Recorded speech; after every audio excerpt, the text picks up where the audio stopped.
Alice in Wonderland. I personally fucking hate the Alice in Wonderland story. I don't like it. I know it's extremely important, popular. I really don't like it. It's my hot take. Can you elaborate? Can you elaborate on that? It's a really bad isekai.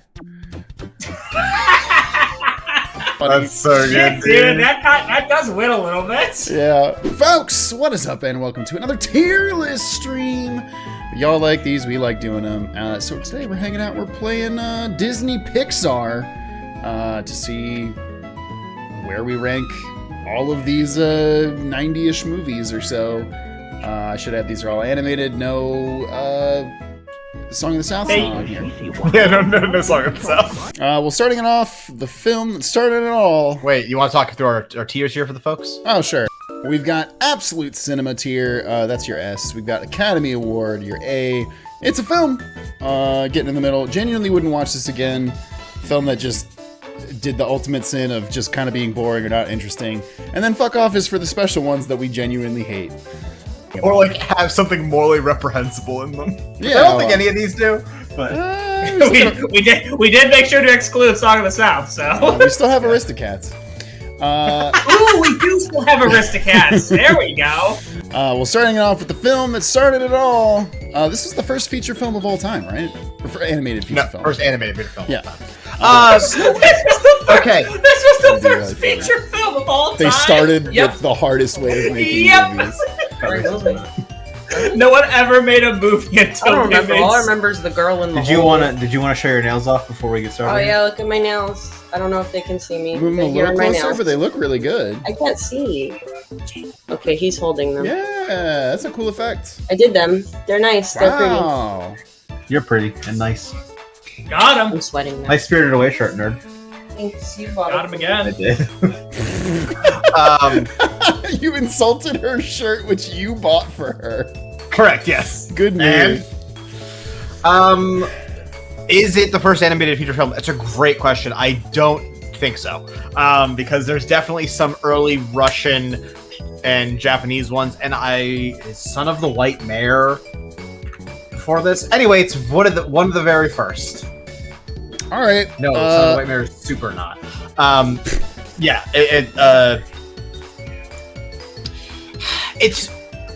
it's very fucking impressive, is what I will say. Like, on a technical standpoint. Absolutely. Fucking flabbergasted. Yeah.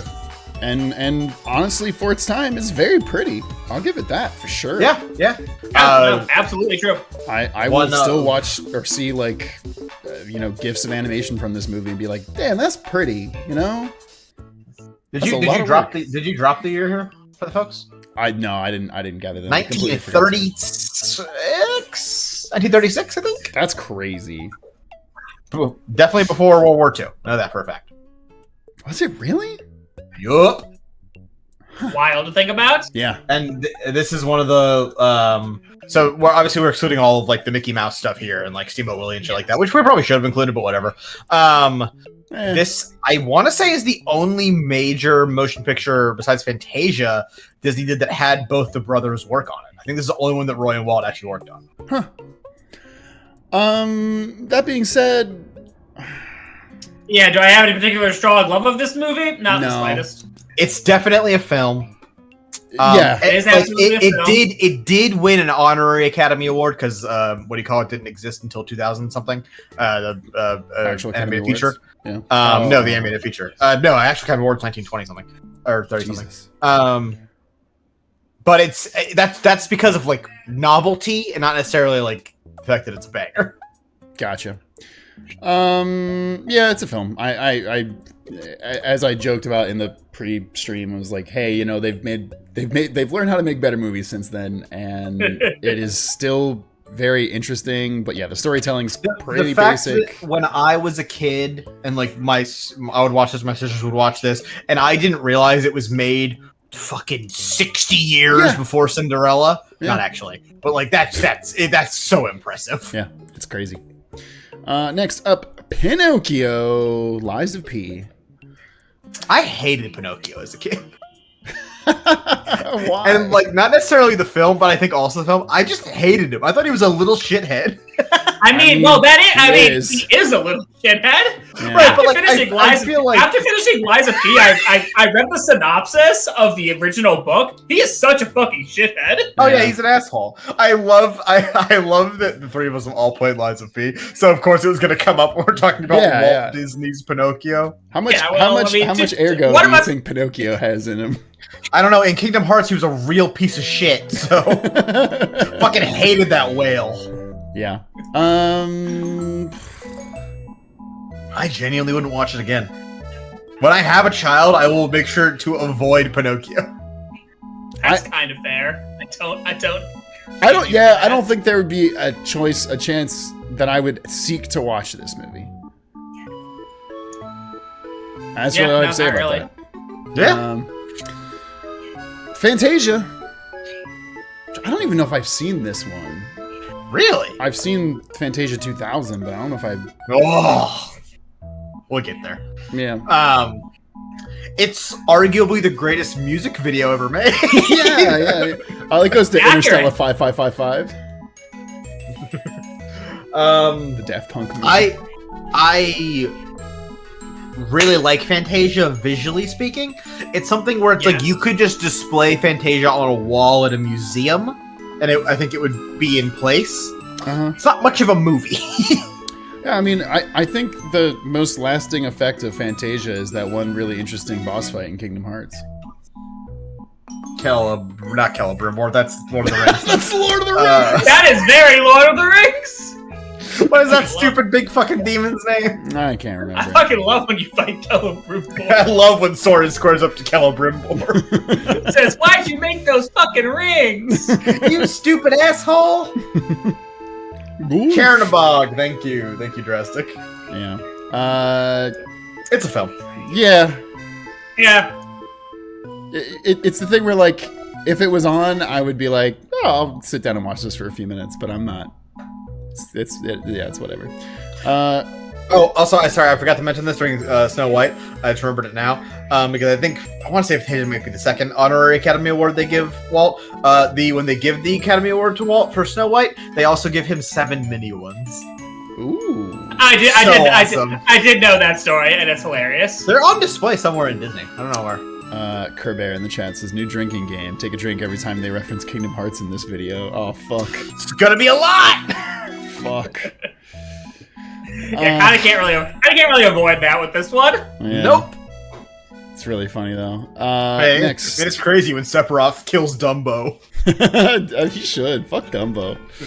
I'm not gonna lie, I actually don't like Dumbo. Same. I don't either. It's in that Pinocchio tier for me. It's exactly. I associate them so close to each other because, like, they're goofy and their protagonists are kind of silly, but they get into so much shenanigans that I don't like. In like kind of a scary context. I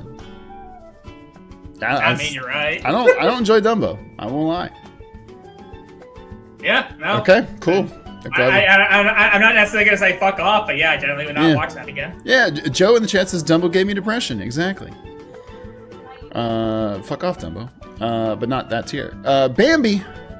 Good. I like Bambi. Yeah. Great summoning Kingdom Hearts 1 too. Infinite mana, so good. Drink. Bambi. Really, really beautiful animation. I think of this era, the best looking by far. It's a film I could go Academy. Fantasia. I don't know if I go that high. I also just don't think I would. No, I wouldn't. Okay. The film is fine for Bambi. Great. Fun fact break. During the production of Bambi, what happens? 9/11. No, close. World War II. And what's the other thing that happens? The animators strike. So we're entering the stretch here where Walt said, "Fuck you," or Walt might be dead. I don't know. Walter Roy said, "Fuck you. I'll do as I like," and makes the following films. Go ahead. We've got Saludos Amigos. That is a fun fact, Chris. Yeah. Thanks. We took so there's like 4 years of propaganda films missing here because obviously, and this was the return to we're making fun stuff again. We had a war to win, okay? Yeah. Has anyone besides me seen Saludos Amigos? Nope. No. It is an adaptation of I don't fucking a collection of short stories or a book. I don't fucking know. This is like it's like a sketch comedy, and it's like a bunch of mini movies in one. It's not very good. Sick. The animation's kind of cool. It's fun. They do like different stuff. I mean, I see Goofy in the fucking cover art. That's pretty cool. I believe that might be the guy that isn't Goofy, but is Goofy. Fuck off. Like before he's Goofy. Maybe he is Goofy here. I don't fucking know. Goofy before the goof. Probably wouldn't watch this game. Okay. Cool. Also, to fact check you, who was in the chat? Hannah, please, yeah. Hannah Brennan I said he died in '66 during the production of The Jungle Book. Walt? Yeah, that's right. That sounds about right. All right. Three Caballeros. Oh yeah, of course Walt can't be dead yet, because Walt and Roy can't be dead yet, because we haven't gotten to the Dark Ages. Three Caballeros. Better than Saludos Amigos. Definitely. I don't know if I'd put it higher than it's a film, but I enjoyed my time. I love these fucking birds. They're goofy. It's a fun one. It's absolutely a fun one. Yeah. I don't know if I can go too much more praiseworthy than that. I think it's fun to say the name of this movie. I like that. That counts for something. Could you name the guys that aren't Donald? Okay. Just gonna shut that one off immediately. Couldn't tell you a fucking thing about these other two birds. One of them is Jose, and Uh-huh. the other one, I have no idea. So I'm gonna, you know what? I'm just gonna guess a stereotypical Mexican name. Paul in the chat says Jose and Carioca. Oh, Panchito. That's right. Jose Carioca and Panchito Pistoles. That's Pistoles. good. Yes, that's. I was like, it's like his name's like a double Pistoles. alliteration. Cool. Birds. Next is Make Mine Music. And nothing else came out this year. Nothing, chat. Oh, this is Song of the South. Song and sound here. Yeah. Okay. This was a box office disaster, I believe, if I remember this correctly. I mean, I couldn't tell you that I've heard of this movie confidently, so I would believe that. Well, I know what this is, but I've never seen it. I've also never seen it. I think it's just like a sing-along. I don't know. This was a gigantic disaster, but it didn't matter because Song of the South made all of the money in the universe. Yeah. I almost feel like because none of us have watched it, we have to say fuck off because we don't have a I'm fine with saying fuck off. Fun and fancy free. I feel like can we just rank this and Melody Time in the same thing? Do we have strong feelings about either of these? Yeah, no, I don't. I'm pretty sure this is the last time Walt participates in a movie. Because I think he's still voicing Mickey at this point. It's Jack and the Beanstalk. What do you want from me? Cool. Fuck off. All right, cool. A Melody Time, same thing. Yeah, sure. Great. The Ichabod and Mr. Toad. That's right. Yep, that's it. I remember the Ichabod portion of this. I watched that a little bit as a kid. I think I had I this. think we watched it in school. It's pretty scary. Yeah, I do remember the Ichabod Crane portion of this and nothing else. Yeah, I don't remember Mr. Toad much at all. Not at all. Couldn't remember. I hate when they did this fucking half movie shit. Split the shit. Yeah. Yeah. I almost feel like not even putting it in It's a Film, but I do remember liking Ichabod. I don't know. I probably wouldn't watch it again. It's Sleepy Hollow. Yeah, I wouldn't watch it again. Okay. Okay, now. Oh, thank God! Big We made hitter, it! Cinderella. This is an the- incredibly important film, I feel like. Yes. Yes. Honestly, I like from a background and production side, I don't have much to tell you about it. That's interesting. Other than like, yeah, it was such a gigantic mega success that they said we don't need to worry about doing shit like Song of the South anymore. I can do as I like. I'm Roy Disney. I'll kill you. And then he killed that guy. And then he killed that guy. Let's be fair. Both the Disney brothers probably killed a lot of people. Yeah, they're pretty Either terrible. inadvertently or not. They're pretty terrible if you look at it like who they are as people. It's Cinderella's really weird. great. Vic adores the base Cinderella story. I'm not like crazy about it, but I recognize that it's very, very good. Yeah, I agree with that. I would probably still only put this in It's a Film. It's honestly, I can't, I feel like it's very comparable to Snow White in terms of how much I care about it. I agree with both of you. Part of me wants to push it just a little higher, but it is kind of just, it's a very simple story. Snowcats and Cinderella's a great movie, except for when the mice are on screen. I do not like the mice in this movie. That's a good point. They're pretty fucking annoying. Cinderella. Yeah.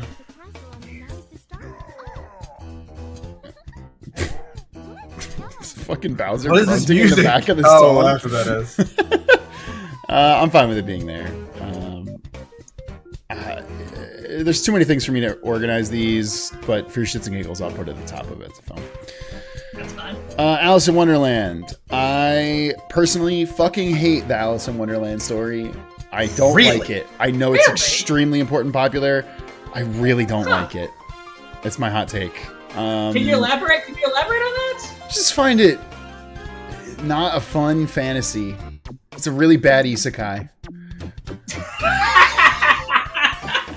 I should have just said I don't like isekai. That would have been really funny. That's so good, dude. That does win a little bit. Yeah. I just don't. I don't like all the really weird characters. I don't know if there's been a version of this that I've enjoyed. I remember reading Through the Looking Glass when I was young, and I did not like that either. And it just everything about it, I've not liked the adaptation. Through the Looking Glass fucking sucks. Fun fact break. Alice in Wonderland is why Disney got into making movies. He fucking loved Alice in Wonderland. I thought you meant like this movie. I'm like, well, he's doing a bad job then because he's already made 12 of them. He tried to get a live action version of this going forever. Famously, he tried to get a Ginger Rogers version off the ground and just never fucking took. And eventually, I think after it became public domain or something like that, they said, you know what, fuck it, we'll just make it animated. And then they did, and then it was a massive success. Yeah. And then he finally got his dream in that Johnny Depp one. Oh, dude, I had a movie poster for that one. Why? Because I went and saw. My mom was friends with somebody who would get the advanced screening tickets, and if you went, they'd give you a free poster. And at the time, I was like, "Yeah, it looks cool, man. I don't know. I'm 17." A bunch of artists I like made a album for it that has a few really good songs on it. That's my live action Alice in Wonderland story. I like it. I put it in It's a Film at least. I'd probably go Academy Award personally. Really? I'm fine with it. I'm fine with It's a Film. Okay. I would probably put it in genuinely wouldn't watch this again. But I understand that I am on the low end of the spectrum on this one. It doesn't do anything for me. Peter Pan! Peter Pan and the Disaster of Licensing. There's a huge problem with the book adaptation of this and money that happens at some point. I don't know when it is.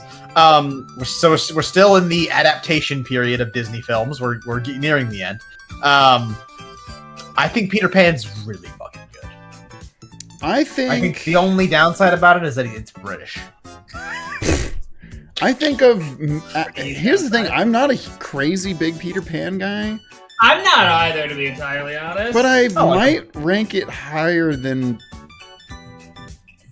either all of these or all of these but Cinderella. It's definitely not better than Cinderella. Oh, okay. Well, then it goes into It's a Film. That's really all I can say about that one. Shout out to the play of Peter Pan. I fucking hate the play. Play is really bad. Was it a play before it was a movie? I would almost bet that by a lot. I mean, it's old as piss. Yeah. So it's like 18 something. I bet This is old. It has Piss is the old. it has the fucking. They invented piss in 1898. Before that sucked. Oh yeah. Also, you know what? I don't feel bad. There's crazy racism in this movie. Yeah. Forgot about the play was written in 1904. Great. There you go. And hey, the play also has all of that fun racism in it. Love all the community theater productions of it with only white people. Next up is Lady in the Tramp. I always found it so boring as a kid. I went back and watched this after they made the live action one because I really didn't like the live action one, and I was like, I remember liking the animated one more, and I did, but it definitely was just fine. That's a fun film. Lady and the Tramp? It was right when Disney Plus launched. That was like the exclusive new thing that they put on it.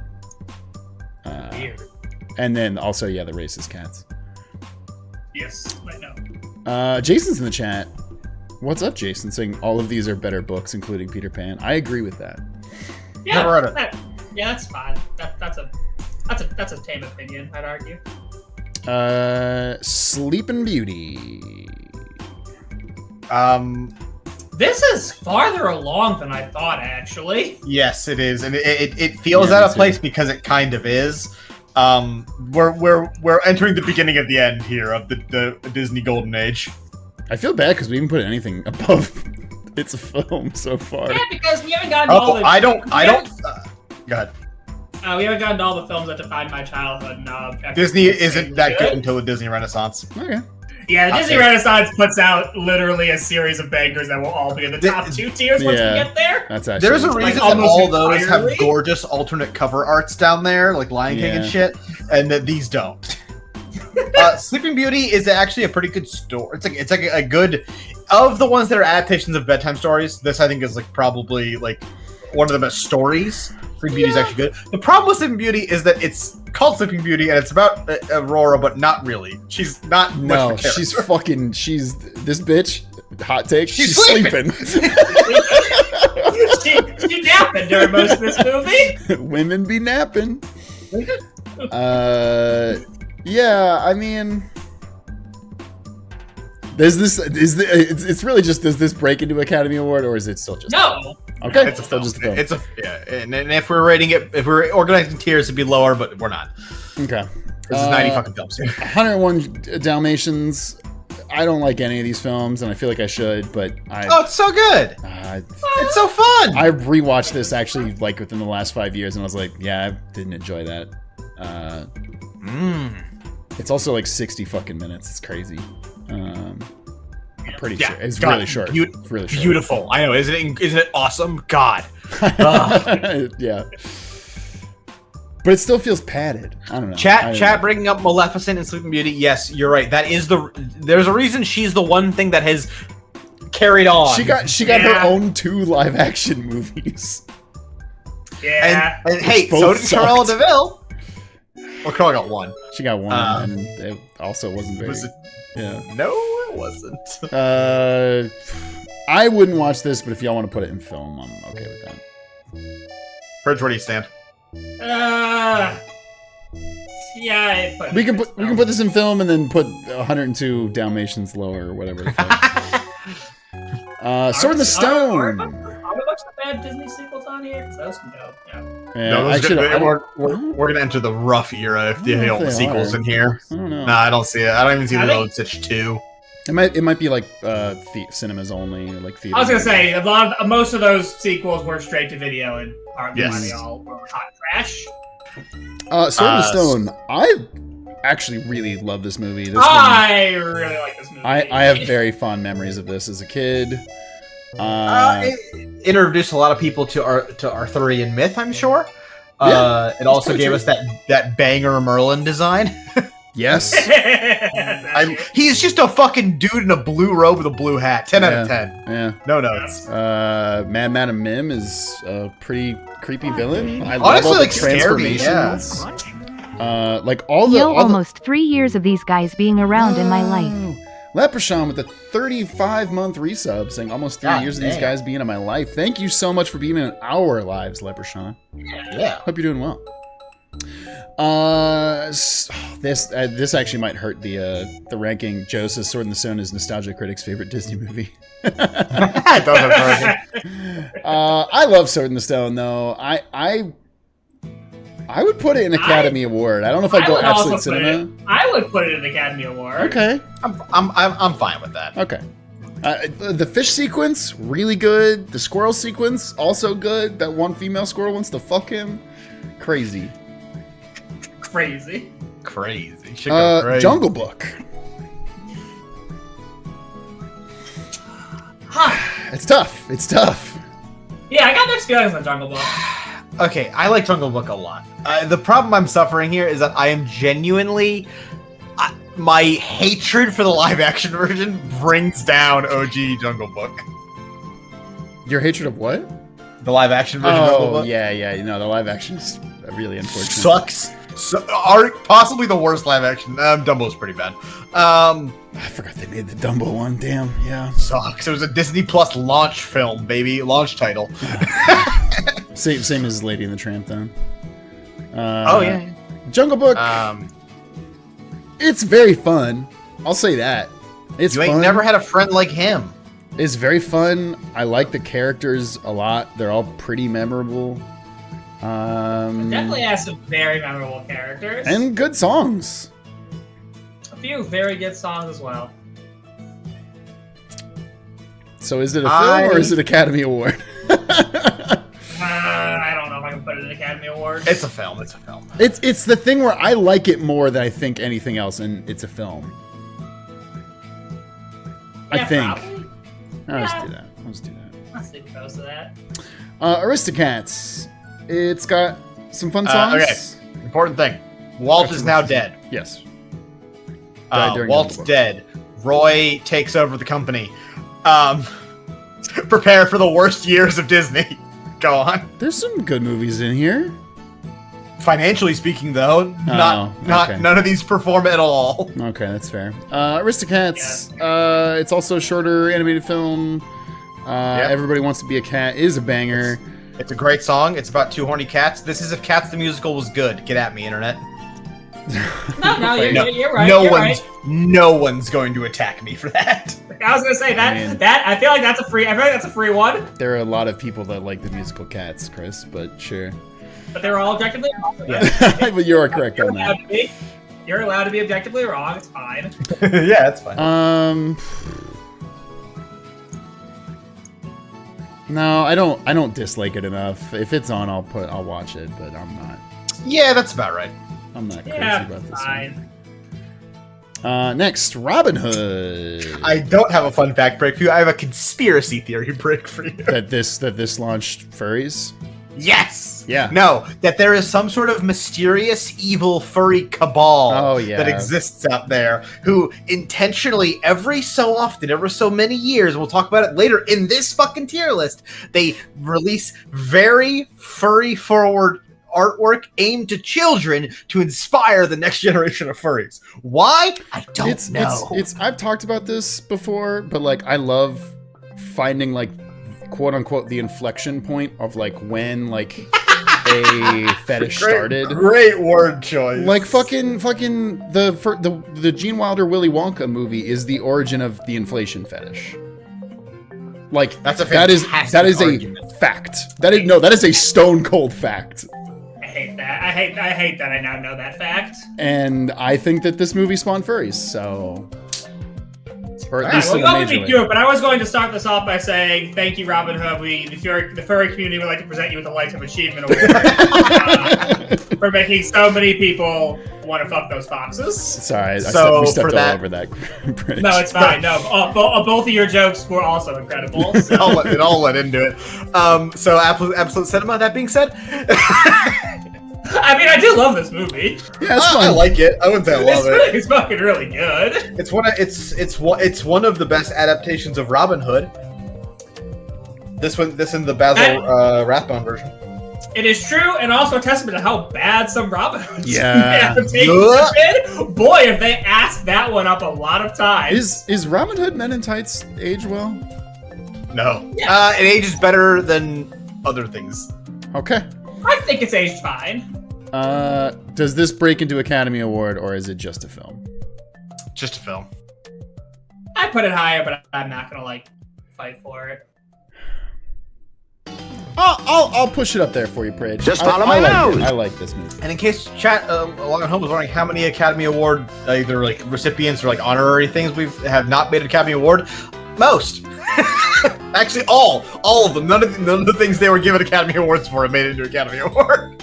Also, shout out to our newest donation for $1 from the Furinati saying we are watching you.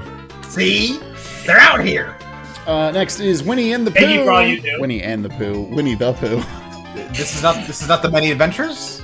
Sorry, it is the Many Adventures of Winnie the Pooh. Yes. Okay. Get my prop. I have a hard time differentiating this from the show for me. Yeah, honestly, I don't know when this starts in the show. Because I grew up with the show. I I wore love the this book. motherfucking VHS out as a child. Whoa! I loved Winnie the Pooh. And I don't even know why. I don't even know what it was about it. But something about it I fucking adored. Absolute cinema. Oh, Crazy to give an anthology film, by the way. Oh. I mean, I don't know if I put it that high, but I would put it an Academy It's Award. Def because Academy Award. I mean, I love Winnie And I the Pooh. fucking love Winnie the Pooh. Dude Yeah. is such a fucking baller. I love Tigger. What a- I know What a Chris hates fuck ass Tigger. cool dude. What a fuck ass cool dude. Winnie the I don't Pooh hate him, I is. just dislike him.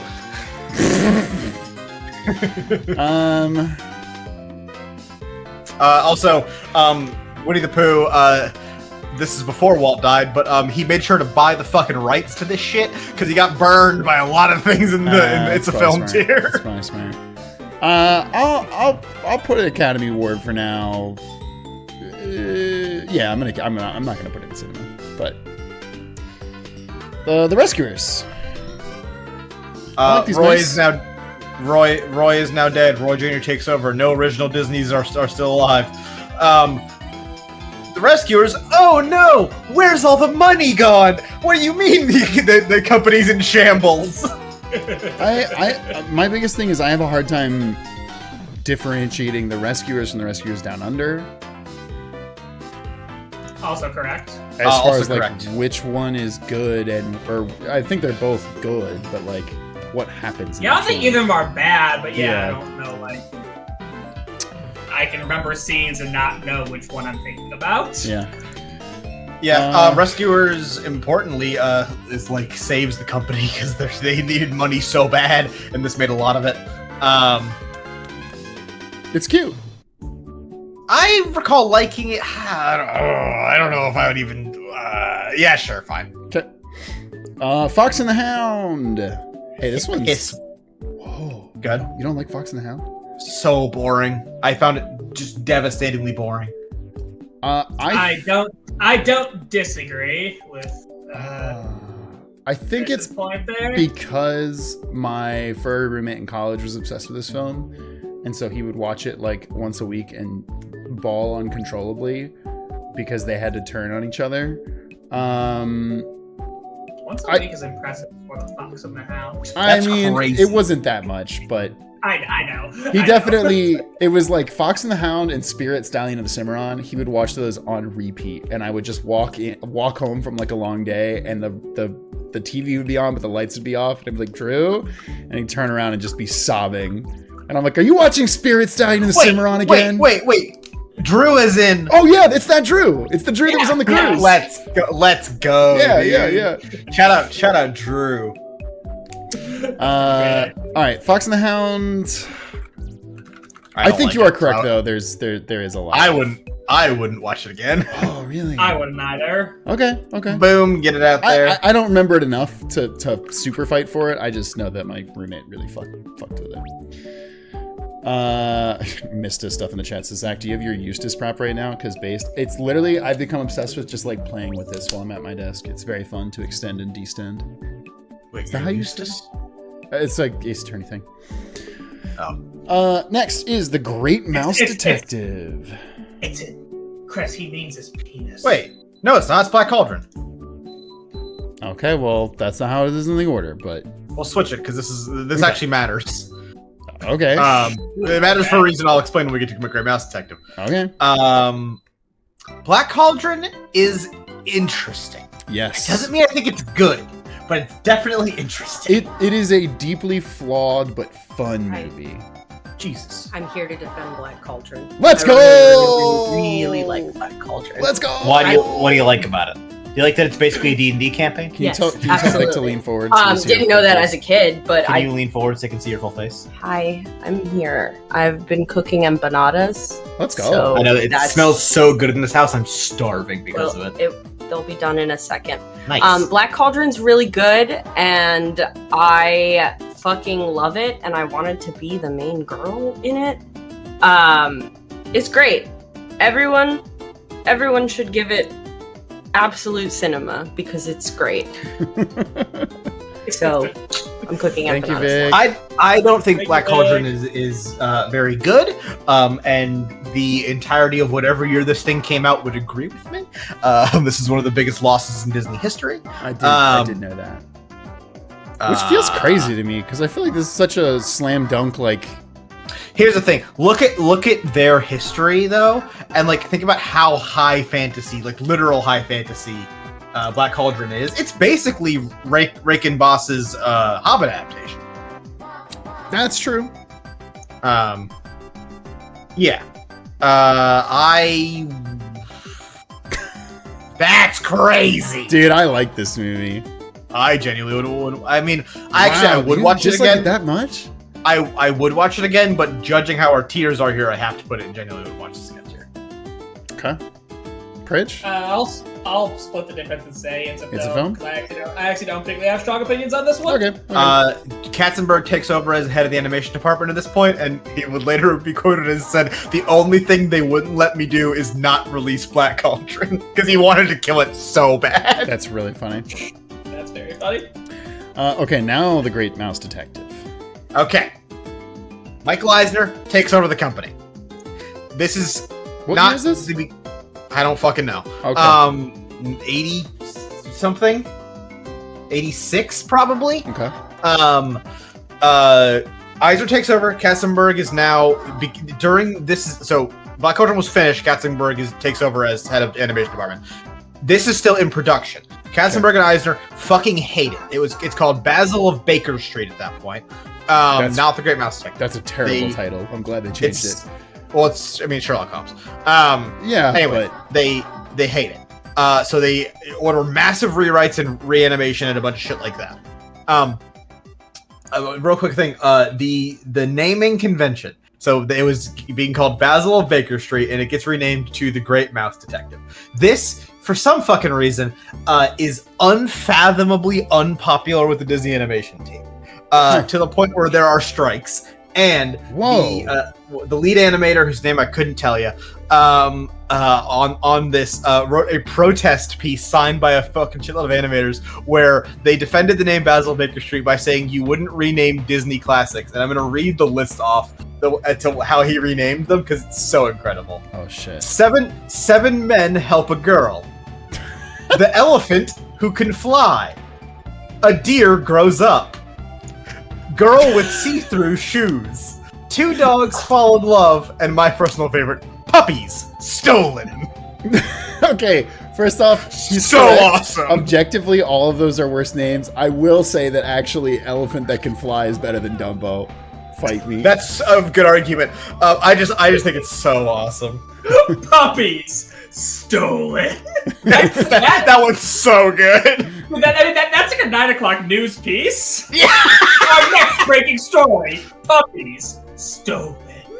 I also want to shout out the Welcome to the Basement joke about this, where they go, "How come it's not Mickey?" And then Matt Sloan goes, "I've seen his audition. Fucking tanked it." That's so good. Also, Great Mouse Detective. Sorry, it's arguably the most important film in Disney history. Actually, What? is successful enough that they do not close the animation department. Okay. That's right.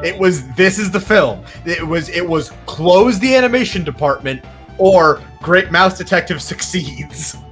Huh. So gotta be. It's racist and not very good. Oh.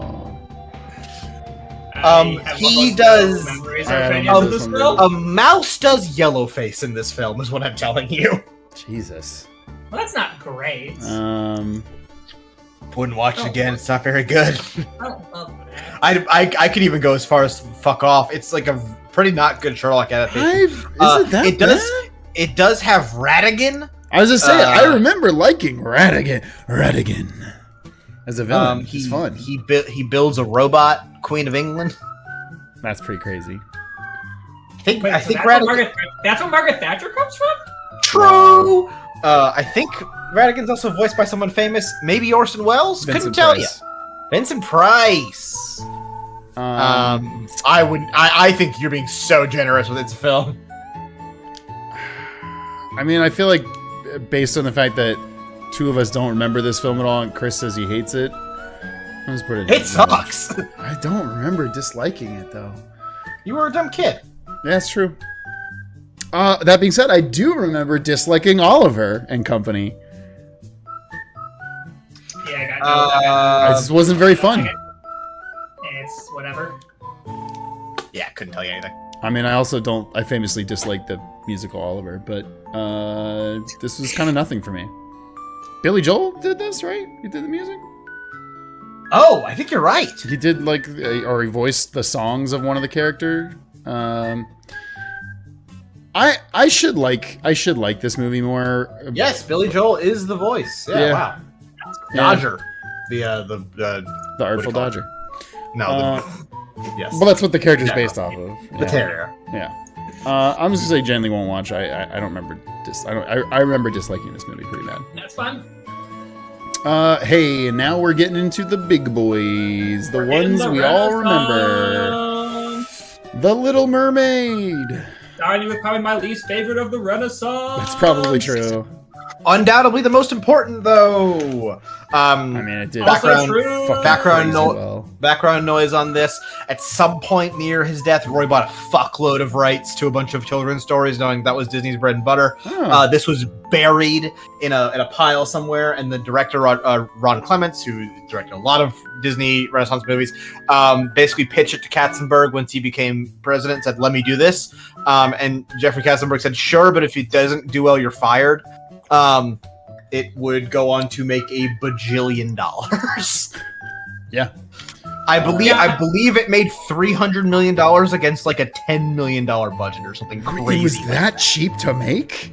It was like a passion project, but it was. I mean, that's probably crazy. too low because movies are expensive. Yeah. But like, it was super cheap and made a fuckload of money. Random thing here: when Chris said that he bought a bunch of rights to childhood stories, for some reason my brain thought he was going to say, and he bought a ton of mermaids. Had to study their mocap. Their and he's like, I gotta make this movie now. I have all these mermaids. I gotta make this purchase worthwhile. Walt really wanted Epcot. Roy really wanted to make a real mermaid. He was into gene splicing in a major way. Why did I do this? Well, as long as I got him, I gotta do something with them. I think this comment in the chat is the one that kind of sums up my feelings on it. Retroversal Studios says, "My mom adores it. I enjoy the music and the art and animation, but yeah, it's just good for me." It's kind of how I feel. I mean, I don't want to say it's a bad story. It's not a good story. No. It is absolutely carried by all the other parts of it, like they said. Yes. Music and animation. Music and animation is really good. It's a gorgeous film, yes. Excellent songs, so much so that in KH2 they said, what if it was just the songs, but shitty MIDI versions of them? Yeah. And the animation's great. I don't actually like the story of Little Mermaid that much. I think Triton is kind of a terrible everything, and Ariel's a putz. Yeah, I kind of still want to put it in above everything else that's in It's a Film. I think it should go an Academy Award due to importance and like it is fucking really. Like if you put it on right now, I would watch it. Yeah. Also, made an incredibly successful musical for the stage. It's already vanished in chat, but somebody mentioned Who Framed Roger Rabbit should have been in here. You're right, it should have been, but it's not, so shut up. Damn, that would have been the first Absolute Cinema if it was. Yeah. Such a good movie. Alright, now Rescuers Down Under. I don't remember this as well. I'm just going to put honestly, next to Rescuers. I'd put it in Fuck Off. Really? It was so much worse than original Rescuers, all I remember about it. I remember, this is one of those things. Do you remember the first time you realized something was bad as a kid? not again. Not specifically. Yeah, but yeah, probably some video game. Oh, Glover. It's Glover. I can't remember what it was. It was an N64 game for me as well. It might have been. I begged my mom to buy me Glover, and then I was like, nah, that's kind of sucks. Yes, that was yeah. Like I think it might have been Donkey Kong 64. Yeah, it was the first time I realized, oh, video games can be bad. Or this is, I think, in my brain, this is like one of those memories. Like, oh, movies can be awful. All right, well, I'll take your word for it. If Yay! Leprechaun in the chat says I'm in Australia and this movie is actually good, then I'll take their word for it. But Leprechaun, you get a bonus vote here. yeah. Beauty and the Beast. Hey. Okay. Hey, we made it. We're in the actual Disney Renaissance. Oh my god, things are gonna get so good from here on out. Look at how good this run of movies is. Oh my god. I know, there are so many good movies on this next row is insane. There is one that stands out to me, but we'll talk about it. What do you mean, dude? What do you mean? First of all, there's two that stand out. There's two. But it's really funny in comparison. Beauty and the Beast. I kind of think this is absolute cinema. Some of the most iconic songs. Some of the really impressive animation for the time. Especially with like doing what was basically 3D. Like they do a crane shot in this fucking movie. It's animated. Yeah. Like I'm in absolute cinema. Okay, great. Without okay, great. question. I got no problem with that. I got no problem with that. It's very iconic. Anytime it's on somewhere, like I will stop and at least listen to whatever song is playing. Like it's a banger. I can't hold the Zoldan fight from Kingdom Hearts 2 against it. Oh god. Sucks so bad. He's so hard. Speaking of, I remember when I was younger. That was the first time I realized like Mickey would come in and save you when you were having a bad time. Oh my gosh, Chris, same! Me and my brother had no idea that mechanic existed until we fought fucking Zoldan! By the way, Kingdom Hearts 2, that is a genius mechanic. Yeah. Yeah, it's bullshit. Also, TuneRL says this movie spawned the Best Animated Feature category because the Academy was really butthurt about a cartoon possibly winning Best Picture. That's crazy. No, that was a lie. That's not Beauty and the Beast. I was about to bring that up as my fun fact. Okay. And they can't be still butthurt about an animated movie maybe winning Best Picture. Yeah. They are never incredibly... They've never stopped being butthurt about it because they suck. Next is Aladdin. I'm just going to put that in absolute cinema because I'd be shocked if either of you disagreed.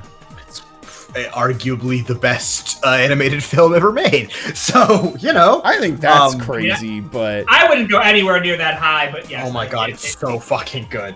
It belongs in absolute cinema. It's really, really good. I was gonna say I was pretty sure. Maybe I'm wrong though. That this is the movie that spawned the argument that led to the creation of the what do you call it? The Best Animated Feature category, because so many people in the Academy wanted Aladdin to be able to win the Academy Award for Best Film, but it's not applicable because it can't be animated. Yeah, it did win every single Oscar it was allowed to. Like, not nominated for, capable of winning. It won. Yeah, people in the chat pointing out Robin Williams. I mean, yes, oh my God. Everything about him and doing that, and like even the story behind him agreeing to be in this movie because they let him make, what was it? Was it Patch Adams?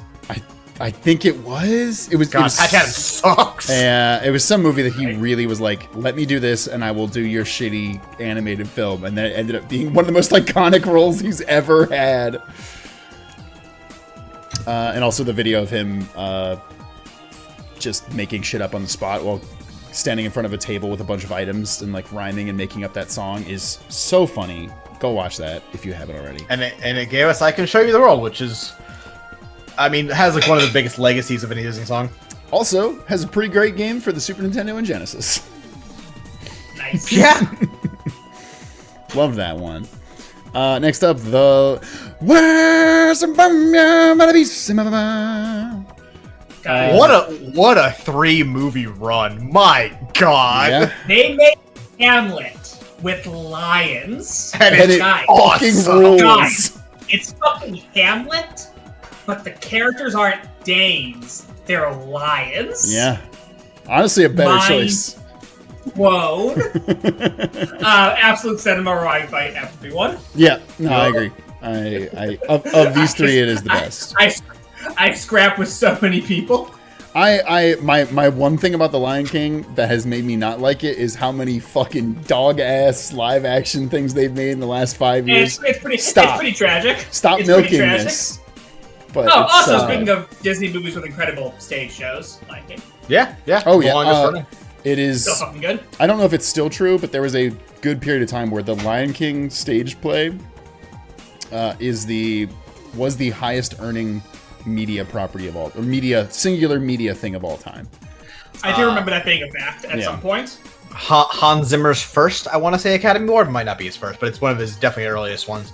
And the Lion King is the reason there is a max number of songs you're allowed to have for Best Original Song from one movie nominated. That's really because funny. I believe it took 3 of like the 5 nomination spots, which is bullshit. Correct, really but good. Bullshit. Yeah. So what was it? What are they? Be Prepared, Can You Feel the Love Tonight, and Hakuna Matata? I want to say. No, Circle of Life. Oh, Don, yes, thank you. Yeah. Which I'm certain one of those 3. Yeah. Or 4, however many it was.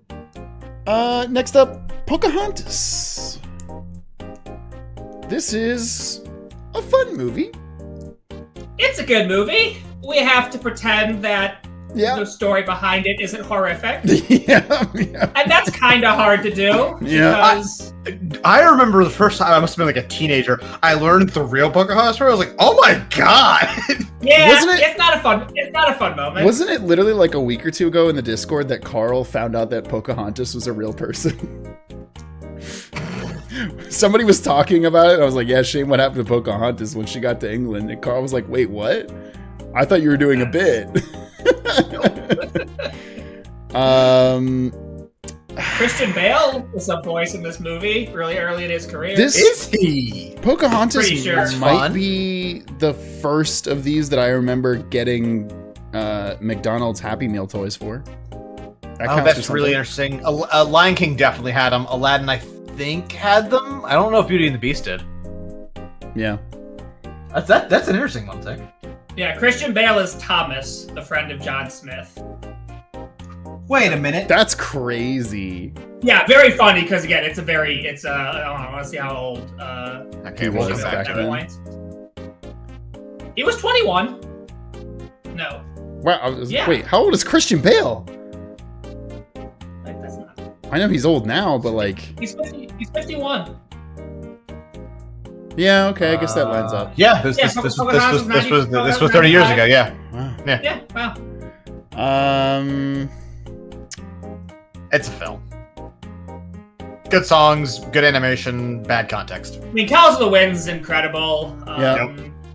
Can't discount that. I don't know if that's enough to save. I love the animation. I love your fucking shitty little dog and the rivalry with the raccoon. That's really funny. But It's funny. yeah, I'll give you that one. Hey, this one's probably going in top, right? I'm out. Hey Zach, where the fuck's a Goofy movie? Oh, listen, I didn't make this tier list. Whoop your ass. Goofy movie. Really good. 2 seconds. Talk about the Goofy movie. I'll put it in. I'll grab the picture.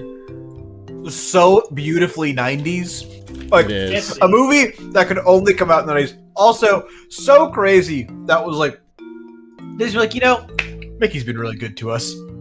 Donald, he had his day. But Goofy's time to shine, baby. It is pretty crazy. Get him on a skateboard. It is pretty crazy that he just he's the only one that got his own movie. Are you gonna put an extremely goofy movie on there at the same time? No. I do fuck with the Goofy movie. I'm an Academy Award tier. I think it's really good. I think it's aged so fucking well. I mean, I like an extremely goofy movie more, but the Goofy movie's still really good. I've actually never seen Extremely. I should watch that tonight. Maybe I'll do It's that awesome. They go to the fucking X Games, dude. You know how early 2000s that shit is? tonight. That's pretty crazy. Incredible. Awesome. Hunchback of Notre Dame. That's absolute cinema for me, baby. one of my least favorite as a kid, but as an adult, this movie's so good. Yeah, I will also. I just gotta say, pretty similar route to Chris on that one. I don't think I enjoyed this one as a kid, but it's gets like better dark with and age. serious and fucked up, and like also implies. Well, the priest thinking about how much he wants to have sex with that girl and then dying in metaphorical hellfire is pretty intense. Yeah, I mean, crazy that this got made, right? And also, they very much paint him as the. I mean, he is the villain. He is the villain. It's pretty crazy. The creepy priest. I love this movie. Yeah, no, I mean, Also, Jason earlier yeah. said that it's a peak movie. Yeah, Hellfire is such a good villain song. Yep. Scroll down for me. Of like what else we have? Scroll. No, something's wrong here. Okay. They split up Pixar and Disney. Do we want how we want to treat that? Because Toy Story's next. I'm fine with running through Disney than going to Pixar. I don't think we need to try and interspace them. Yeah, Great. I'm fine with that. I would love to have done that, but I didn't notice that before, so we'll just. Actually, I kind of prefer that, honestly. Okay. For a reason we'll get to when we have ranked a lot of Pixar and UC. All right. Hercules, man, banger fucking soundtrack. Banger, dude. God. I Go the distance. Danny DeVito as a fucking goat. He's so good. What's his fuck is Hades?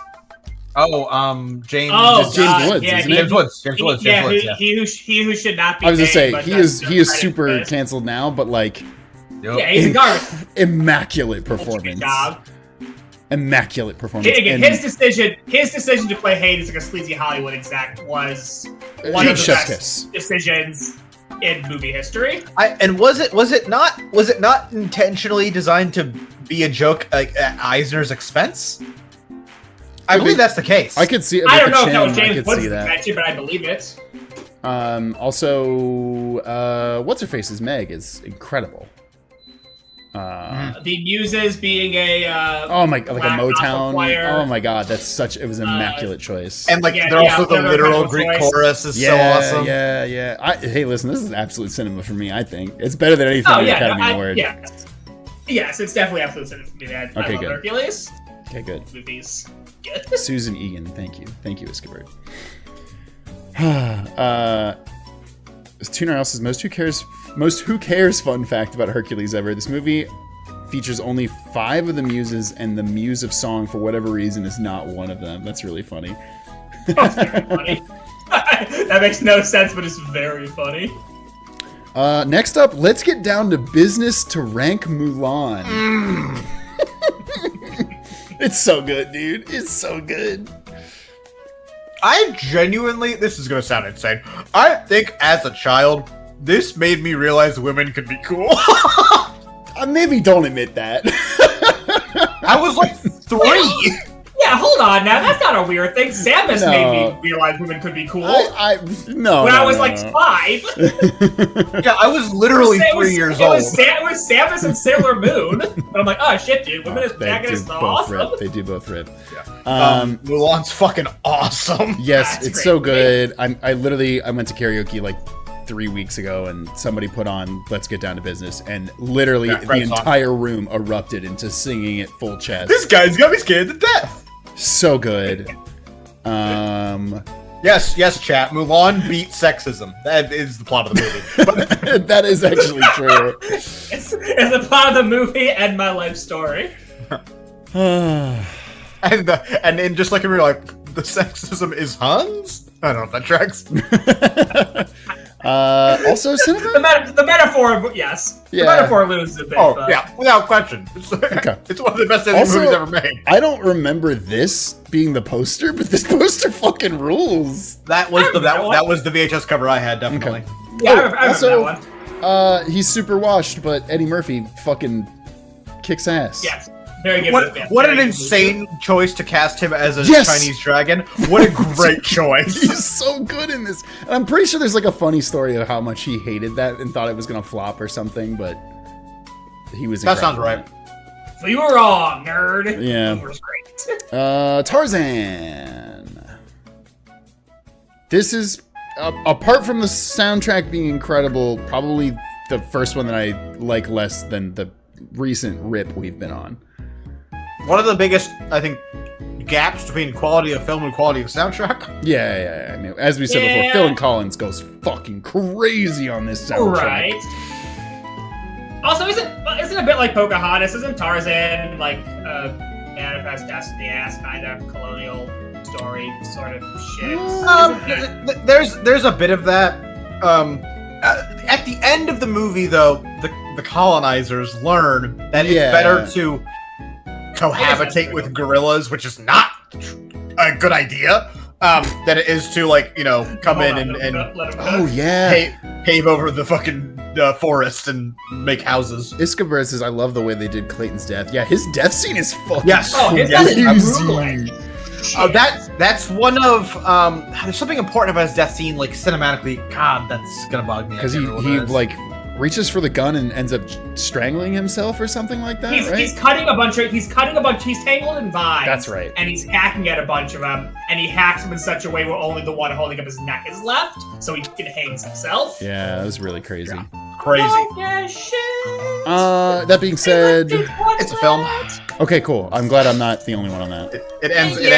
ends our very big run here. Yeah, it feels a little bad, but it's a film. It's dying at the next two. Fantasia 2000. That's a film. What is there to say that society hasn't said about Fantasia 2000? Yeah. I honestly, I don't know. It's beautiful. Undeniably, That, just like the first one. But that's nothing else to say about it. It is a visual spectacle with no substance. Mhm. Yeah, I don't know if I'd watch this again. I wouldn't. Okay, Put it down. Fuck that shit. there we go. Hey, I'll say I like it less than the original Fantasia, so. Hey, who put this movie in here? Dinosaur! This is, like, unfortunately, an incredibly important film in Disney's thing, because this is the first rated animated movie Yeah. released by Disney, and it made a boatload of money, despite being shit and ugly. Can I laugh? It convinced Disney for the rest of the world to be, what if we made 3D animated movies? Could we laugh that they made the dinosaur and it wasn't very good, and then decades later, they made the good dinosaur and it still wasn't very good? It was better. And it still wasn't very good. Can we put this in fuck God, off? we just can't figure out this fucking We just can't figure out this dinosaur thing. We can't get we? dinosaurs right. Why can we not get dinosaurs right? Listen, Land Before Time, well, they also weren't very good, but they made 17 of them, so. Yeah, way better. Emperor's New Groove! This is my probably all-time, anytime comfort movie. I fucking love this film. It is so perfect and so quotable. Fucking... What's his name? I always fuck up his name. David Spade. David Spade is immaculate as Cusco. It's unbelievable. Patrick Warburton is immaculate as Krong. Yes. Yep. What's her face is immaculate as Yzma. Yeah. It's a fucking perfect triumvirate of characters. John Goodman's first Disney voice role of many.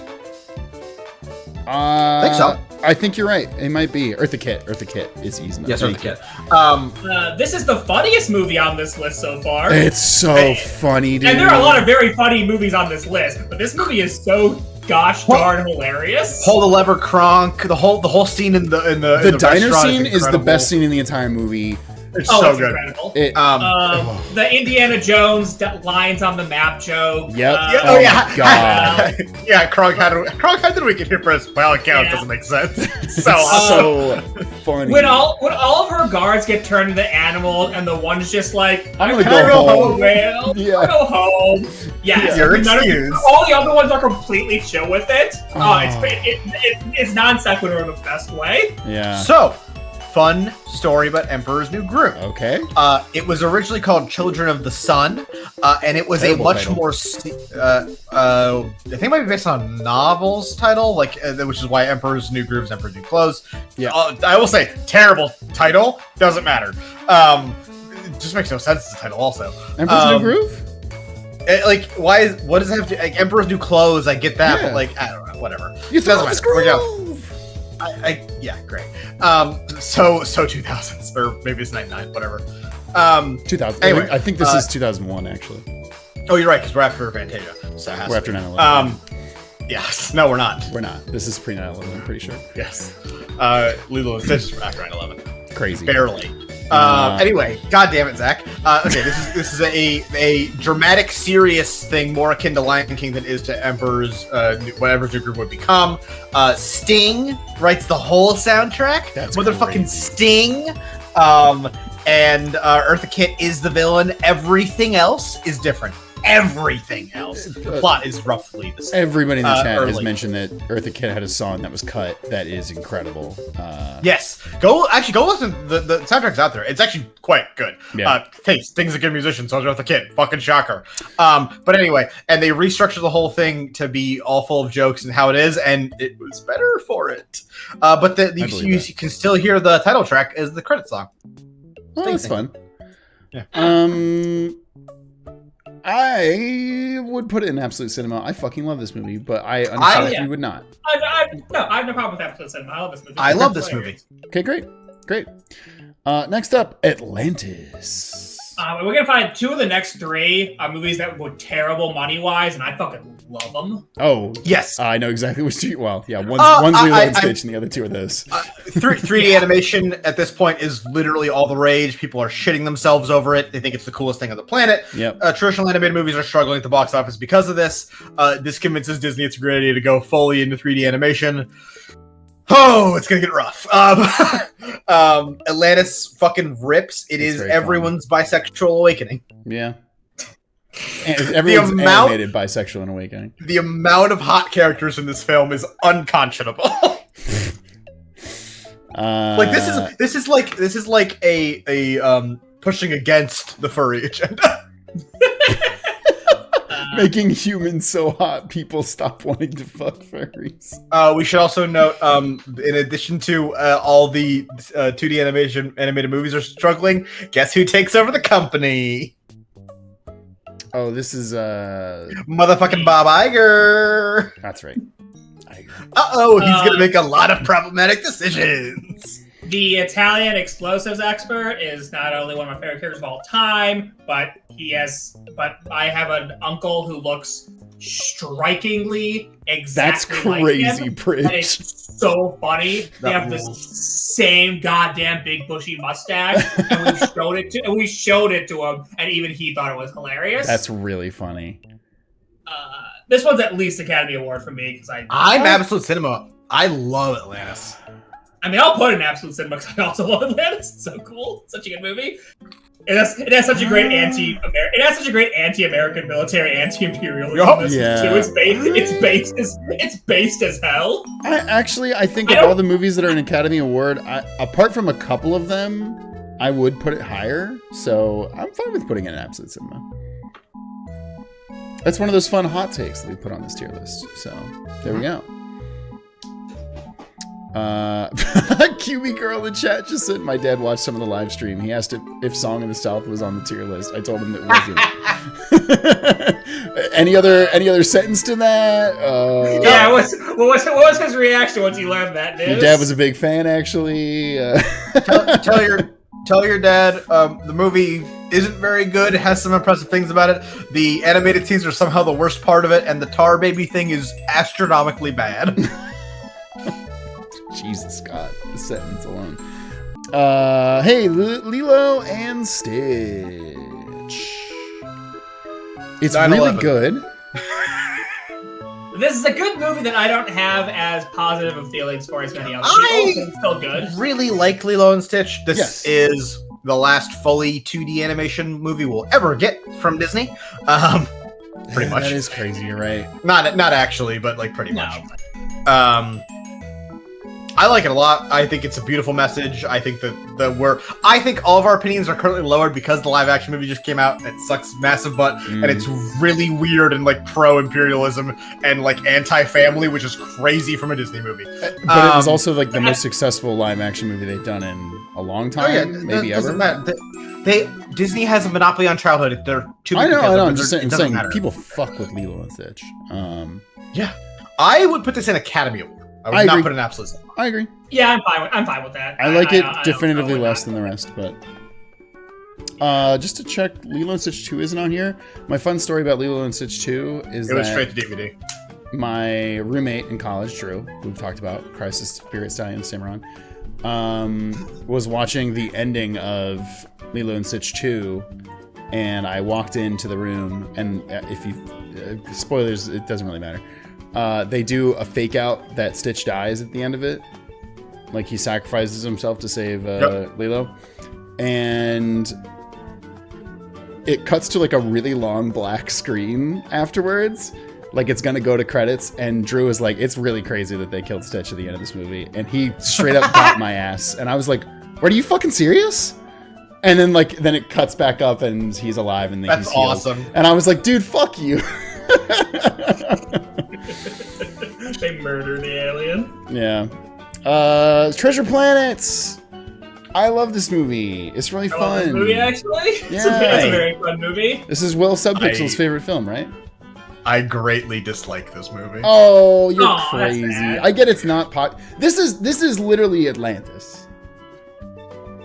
No, like It's not as it's good unpopular. As It's good as so. Atlantis, but Okay. I also fuck with the Treasure Island story a lot. So I can accept this is a bad opinion from me. People like this movie a lot. I hate this movie. I don't like it. I think it's a bad adaptation of Treasure Treasure Island. I think my wife's texting me to yell at me. She's not. Good. Furry agenda with the cat captain lady. God, Oh, yeah. Captain Amelia Turn that is out there. so hot. Um, I'm not even gonna beat around. Captain Amelia is so hot. oh, Pred, you're gonna beat My- around. hey, I knew I used the wrong word. my biggest problem with it is I don't think it's a good Treasure Island adaptation. Muppets is obviously the best one. You're not well, wrong. the original's Muppets is better. Pretty That's excellent. that's The original one's pretty good. It only invented the way we talk as pirates. You know, it's a pretty important Oh, movie. it's really good. And the mixing of animation styles in this, I find very ugly. I remember liking it. It's been a decent bit of time since I've seen it, but I like this quite a bit. I would also not go absolute cinema. I would go Academy Award, but this is like a fun. I put it in Academy Award. Fuck you, Chris.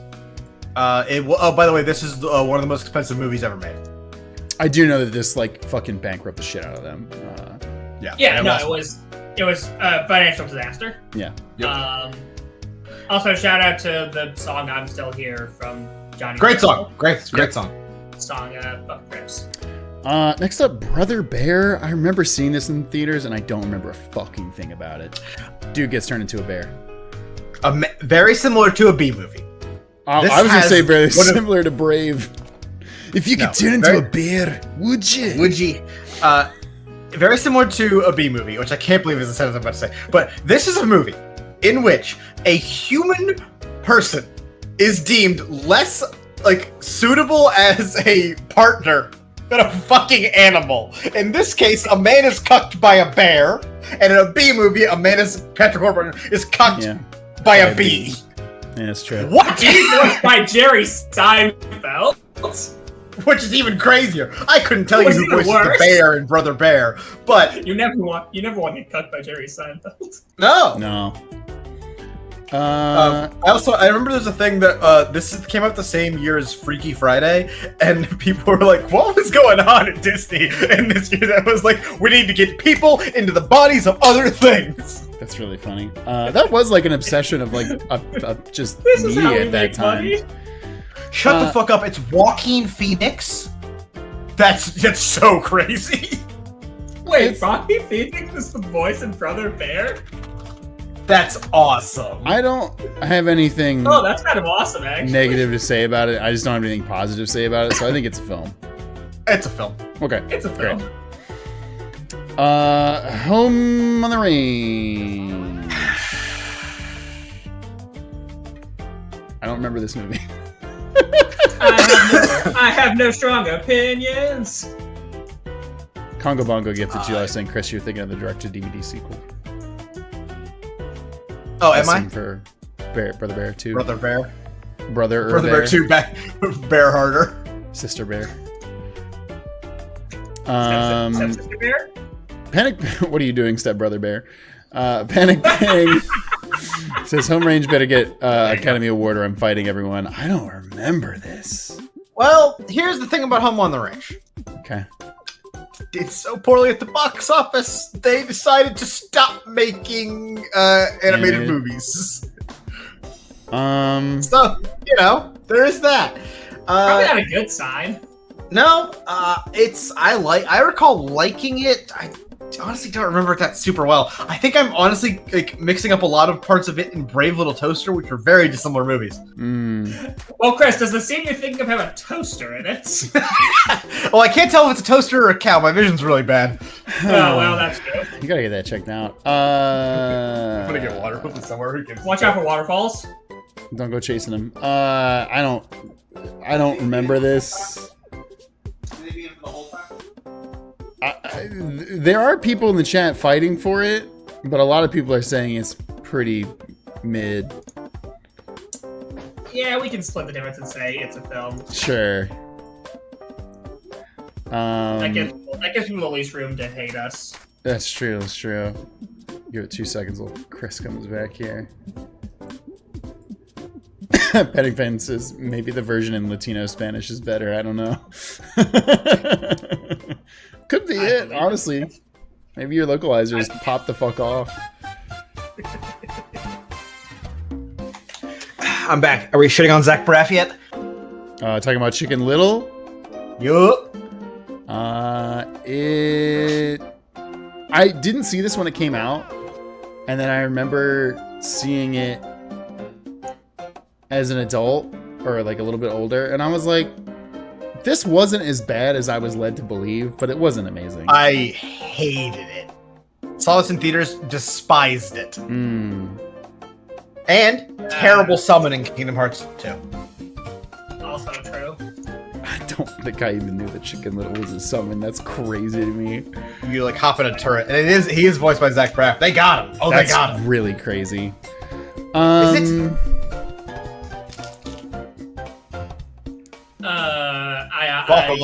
I genuinely wouldn't watch this again or fuck off. That's fair. I'm fine with that. Meet the Robinsons, I have strong feelings about because one of my exes deeply loved this movie and convinced me that it was good and that the critics were wrong. And then we watched it, and I remember thinking this is the first time I had to lie to her because this movie sucks so bad. It's not good. It's really bad. It's really funny. The plot is are different men. funny. Because Vic loves this movie, and while we were watching it, I told Vic to her face, it's not very good. Okay, good. It's. I know there are people who will hard stand this movie for being incredible, and I'm like, whatever. Now, what I will say is we rewatched it at some point into Vic and I dating. It wasn't as bad as I remembered it being. It's not good. This movie's not good, but it's not like the worst piece of trash I've ever seen in my life. I might have enjoyed it more if it hadn't been. There's a couple decent jokes in there. Yeah. Oh, I think the ending joke of like who the villain is and how they like. Oh, Goob's on. No, Goob's great, dude. That's really good. Goob is a fun character. The bit with the dinosaur is funny. That's all I got for you. The bit with the dinosaur is like the only funny bit in the trailer, and they give up the funniest joke in the entire movie. It's because it's the funniest joke, and they only had one. Yeah, they gotta trick you. They gotta trick you to come seeing it. They gotta make you think there's more jokes like that. Yeah. I wouldn't watch this. I might even put this in fuck off, but. I wouldn't put it. I genuinely wouldn't watch this again. Yeah, that's fair. Actually, looking at everything else in fuck off, that's maybe a little too harsh.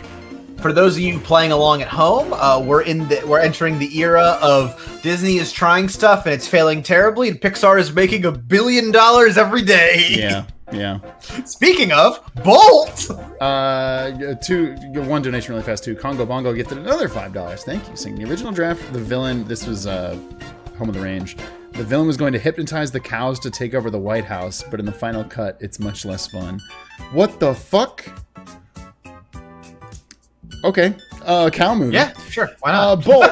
This is a movie that when we did the fictional dogs tier list, all of us said, I don't fucking know. And then Carl came to defend Bolt like crazy. Can you make an entire film based off the star power of John Travolta and Miley Cyrus. Yes, it can make hundreds of millions of dollars at the box office, and it is a movie I have seen twice and remember nothing about. I remember the dog goes fast. Yes. Dog does confirm go fast. It's a film. It's a film. Okay. I know people are. I know we have a younger audience, and therefore they watched Bolt in their formative years and have a lot higher opinion of Bolt. I'm sorry, I can't help you. I don't remember Bolt, and I've seen it twice. I do love the dichotomy of our chat. Crucia says, "What was there to remember, anyways?" And H. the Heiress goes, "I remember so much." I remember everything about the movie Bolt. This is interesting. HCR's just also gifted $20, saying this is my bribe for this tier list. Princess and the Frog and Absolute Cinema. I'll also accept Academy Award. Greatest movie of my life. Does it have problems? Yes. Do I love it? Abso-fucking-lutely. I also really love this movie, actually. Princess and the Frog is a fascinating movie. It does have flaws, but it's fun. It's we're gonna try Disney, animation, yeah. But we're coming out fully. We're saying it like, hey, we stopped making these movies because they perform financially poorly and they're really fucking expensive to make, and 3D animation's way easier to make. Also, we're adding a black princess, and we're just flat out saying we're adding a black princess. Get over it. And Friends on the Other Side, banger. Yeah, and despite both those things, like they're kind of problematic that we're just like bold-faced telling you what this is. And, like, if you don't like racism, you better see our movie, which is crazy fucking tactic. I quite like Princess and the Frog. Okay, it's good. Excellent song. I was worried you were gonna say a but there. No, I like this movie a lot. This genuinely, I think, to a lot of people, reminded. But we're in the pre-Lin-Manuel Miranda era of Disney music, and this and Tangled are like, we still got it. We still got a little bit in the tank. Tangled is up next. We can swing. I would go. This is Academy Award. This is Academy Award. I think Academy Award. I think Academy Award's a very fair place, which I believe is also correct. I think it did win an Academy Award. I'm also pretty sure it did. Unless it went up against a Pixar movie, in which case it didn't, because Pixar was winning every Academy Award in the universe at this point. Yeah, and still kind of. And HAR's also gifted another $5 saying, also the last high note in Almost There. Do I need to say more? Oh, it's really good. It's really good. Oh, this is the last Randy Newman one, really? I read that in chat. That tracks. That makes sense. Good for you, Randy. Yeah. Tangled. This one, pretty good. I like this movie. I fucking love Tangled. It's very funny. This marks the switch. We're not only are we making princess movies again, we're doing them in 3D, baby. And Tangled is very good. Yeah. That's all I got. I listen. What's her face's the evil stepmother is incredible. Flynn Rider is a very funny anti-hero protagonist. Voiced by a douchebag. Voiced by a douchebag. The Mandy Moore as Rapunzel is great. The song in the tavern is incredibly funny. The comedy in this is really, really good. Yes. It's a very, very funny movie. Yeah. It's great. I don't know. She cuts her hair. I forgot that it's Zachary Levi. Yup. Mm-hmm. Academy Award. The Purple Crayon winning bastard himself. I don't know if I put it absolutely. Yeah. Yeah. No. Academy Award. Okay. Yeah, I'm fine with that. Okay. I could see it being absolute cinema, but I'm also completely fine with getting Academy Award. Okay. I'll move it up and we can discuss later. Winnie the Pooh, the one that Zooey Deschanel had a song in, I think. Whoa, you're right. What a poll, Zach. Listen, I was obsessed with Zooey Deschanel for a while. Did I see this movie just to hear her sing the song? Maybe. That's not true. I also love Winnie the Pooh. Did you listen to her mid-ass band? Dude, I went and saw them live. Oh, dude! Hey. They had like 3 songs that I will genuinely stand by and say are really great. I recall liking one. Yeah. I didn't know Zoe Deschanel had a mid-ass band. It's called, like, called She She and and- Him.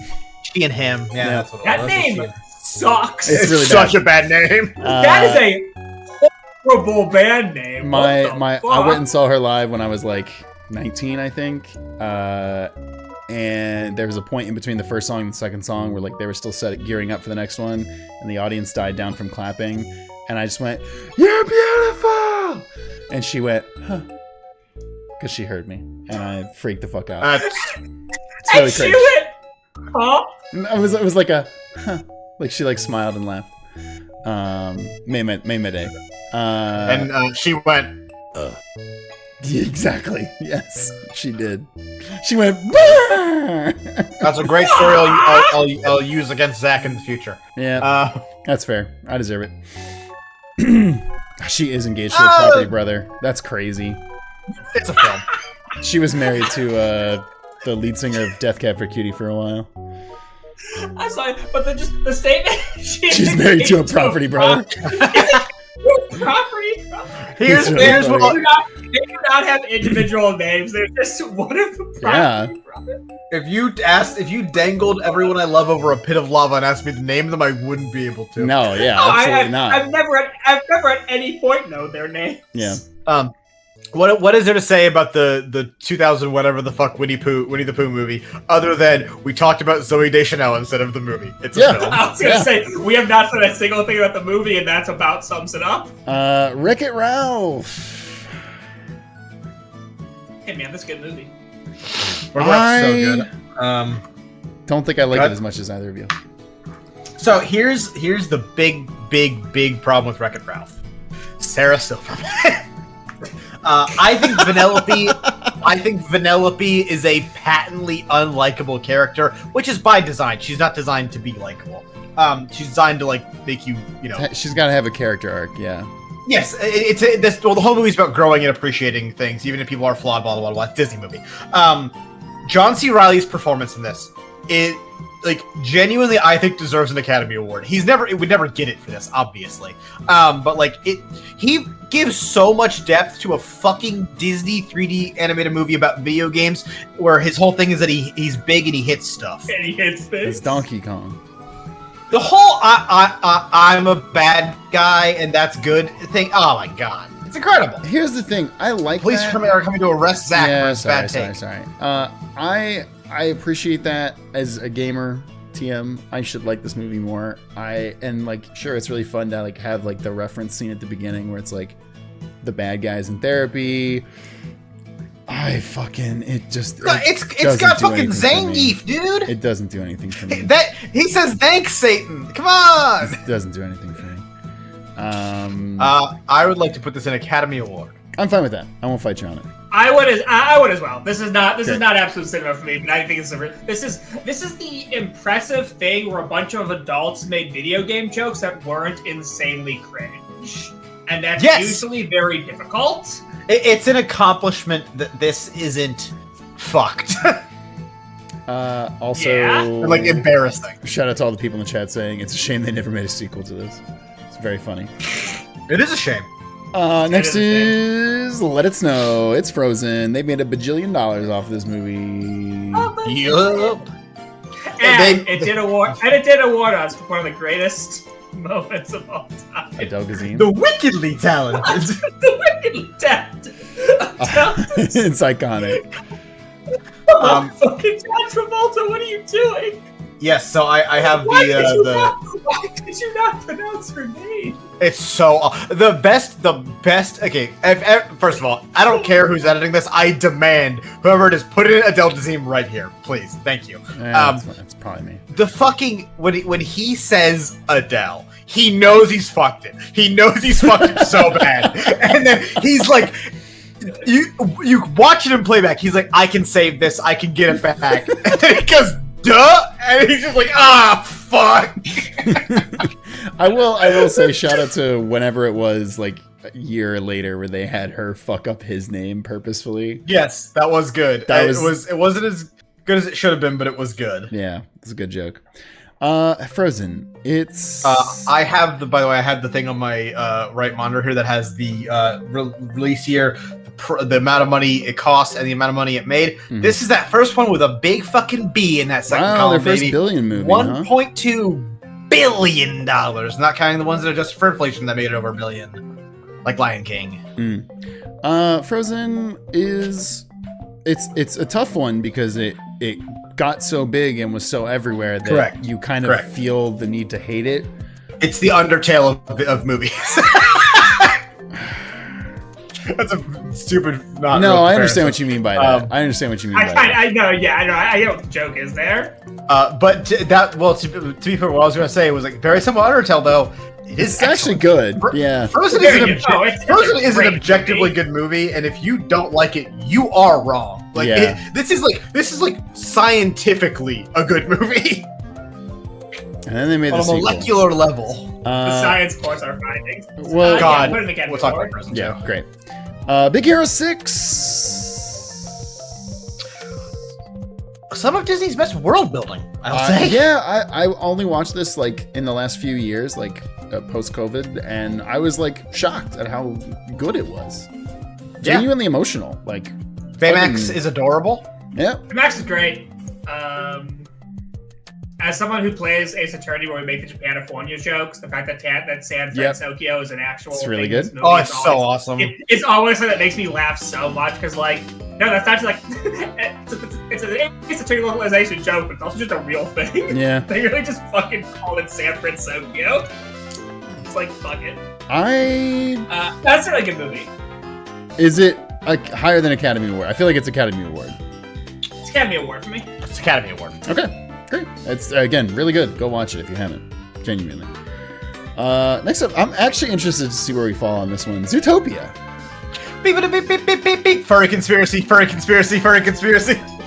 I think you're sleeping if you didn't come in at somewhere between now and Robin Hood, but yes, hardcore. Oh no, you're. What we mentioned like Treasure Planet had one. Oh, you did. I mean, I'm sure there's quite a few in there. We're not talking about that right now. Yep. This is a movie about the AIDS epidemic and racism. I mean, it's definitely about racism. Or at the very least, the crack epidemic. But like, holy shit! So, here's my thing about this. Smarter people on the internet have made video essays telling me that they fucked up the metaphor on this one. Is that true? Okay, here's the problem. Thank you, Bridge. It's a kids movie. Yeah. Yep. Thank you. Yes. Exactly. If you're an adult, and you look at the racism metaphor, it doesn't work. Yes. It doesn't work. But while kids are smart, they're not that smart. Okay. It's a fine discrimination metaphor when it's aimed at children. Okay. Hopefully, those children mature enough and realize, okay, that's not really a great metaphor, but right now, we're just trying to get the message across to be nice to other people who are different than you. That's all they're trying to do. It's fine for kids. Yes. I forget what. Remember who the audience is. Not everything needs to be a complex, super deep introspection. Sometimes the message is treat other people nicely. I do have to laugh really fast. Mist in the chat said, "The what epidemic?" And I know you're just like shocked at like the whiplash of hearing AIDS, but it is very funny to be like, wait, there was an epidemic for it? No. No, AIDS, no! What's AIDS?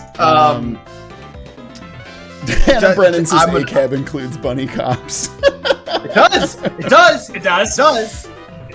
It is propaganda, yeah. It is propaganda. It's also but it's weird. But I will say for a Disney movie, it does also say that cops can be wrong, which is, you know, they're almost there. They're so close. They're so close. But no, Purge is correct. This is for children. It is base level. It does not need to go in depth.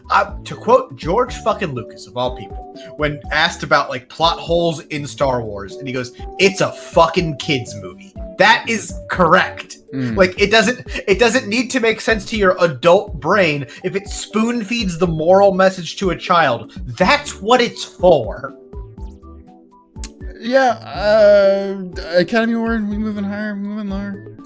No, I put it again more. I think the movie's very, very. I think the movie's very, very funny. Yeah. It's good animation. It does enough with its story. Good comedy. Surprisingly dark at points.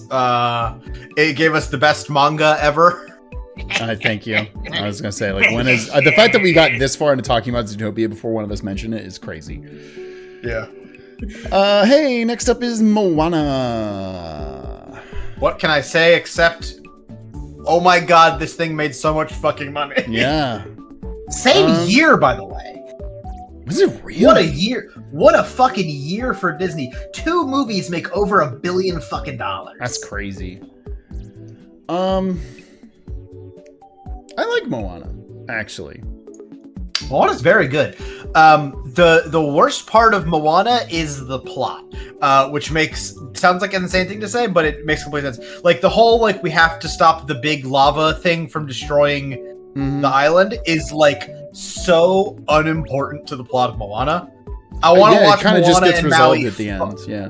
Yeah, I want to watch Moana and Maui fuck around and go on adventures and sing excellent songs by Lin-Manuel Miranda. Yeah. Yeah, no, I feel that. I don't think I'd put it in absolute cinema, but Academy Award. It's good. Academy Award, which it did definitely win. Yeah. Oh, maybe not. Finding Dory came out this year. Oh, interesting. I bet it won for song or something. I'm pretty sure it won for Do I song. think Finding Dory would have beat out? Do I think Finding Dory sucks, actually. Fuck that movie. We'll talk about it when we get there. Yeah. But no, I know I people cannot liked it imagine when it that. came I out. cannot imagine that beating out Moana. Yeah, maybe not, actually. Anyway. Wreck-It Ralph 2. Ralph Breaks the Internet. Which is crazy that the title of that movie is a reference to a meme about, what's her face? Kim Kardashian's ass. Yeah. That's crazy, right? It's really crazy. This movie dates itself incredibly hard. I know people hate it. What if we took all the lessons we learned in Wreck-It Ralph 1 and then made bad jokes about them? Yeah. Yeah, I mean, this movie is going to be incredible. Every single day, this movie gets more and more dated with its humor and just plot. I don't like it. It sucks. I'm in fuck off. Definitely one of the biggest gaps between the first movie and the second movie. I mean, I guess a lot of them didn't make this list because they don't count, but yeah. But in terms of movies that got 2 theatrical releases, yes. Yep. Yeah. I'm willing to put it in fuck off. Can I move Meet the Robinsons down to fuck off? I just really hate that movie. The more I look at it, I'm like, man, I hate this movie. I mean, I'm not gonna. I'll take that deal. I don't particularly care. Oh my god, Saf says it still had screaming goat jokes. That's bad enough for me. That's crazy. Didn't that movie also have a point where Vanellope walks into a room of all the Disney princesses and they talk? Yeah. Is that the first movie? I think it's the second one. I like that as a bit. Nobody can understand Merida. Yes, very funny. That was an incredible bit. No, that is actually a legitimately funny bit. Yeah. And a better use of IP than all the this also has Miss Ukulele Apology herself in it. Oh my god. Yup. That's insane. Frozen 2. Speaking of sequels that aren't as good as the original. So, Frozen, both movies. When you can just tell. Well, Frozen 1 is documented, but there's a whole documentary from Disney about the rewrite process and how much it went through to be rewritten and changed and blah blah blah blah. Yeah. In Frozen 1, that worked. Great movie. Frozen 2 is a movie that I can feel how heavily rewritten this fucking movie was. I don't remember. You can literally feel the void of the Elsa is gay arc that was yanked out of this fucking thing. Yeah. From fear of angering the Chinese box office. I probably put it in watch again. I mean, it's a film. No, it's a film. It's still quite good. It made $1.5 billion. Holy shit. That's fucking insane. Because nobody talks about that movie. And it still has good music. It does have a single song. Zach, it's got a Weezer song in it. They got rumors How Cuomo dare in the you? booth. Yes! That's actually He voices crazy. an elk! That's actually crazy. What the fuck? Yeah, the scene where Kristoff sings in the woods, that's Weezer. That's actually crazy. I didn't know that. Fanta Strawberry in the chat says, wait, Elsa could have been gay?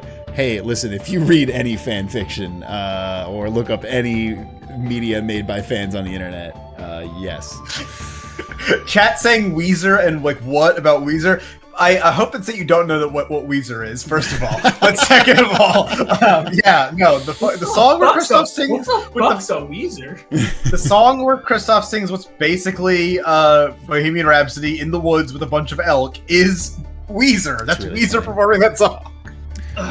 That's why he says my name is Jonas. Fucking Raya the Last Dragon. I think I saw this movie on an air.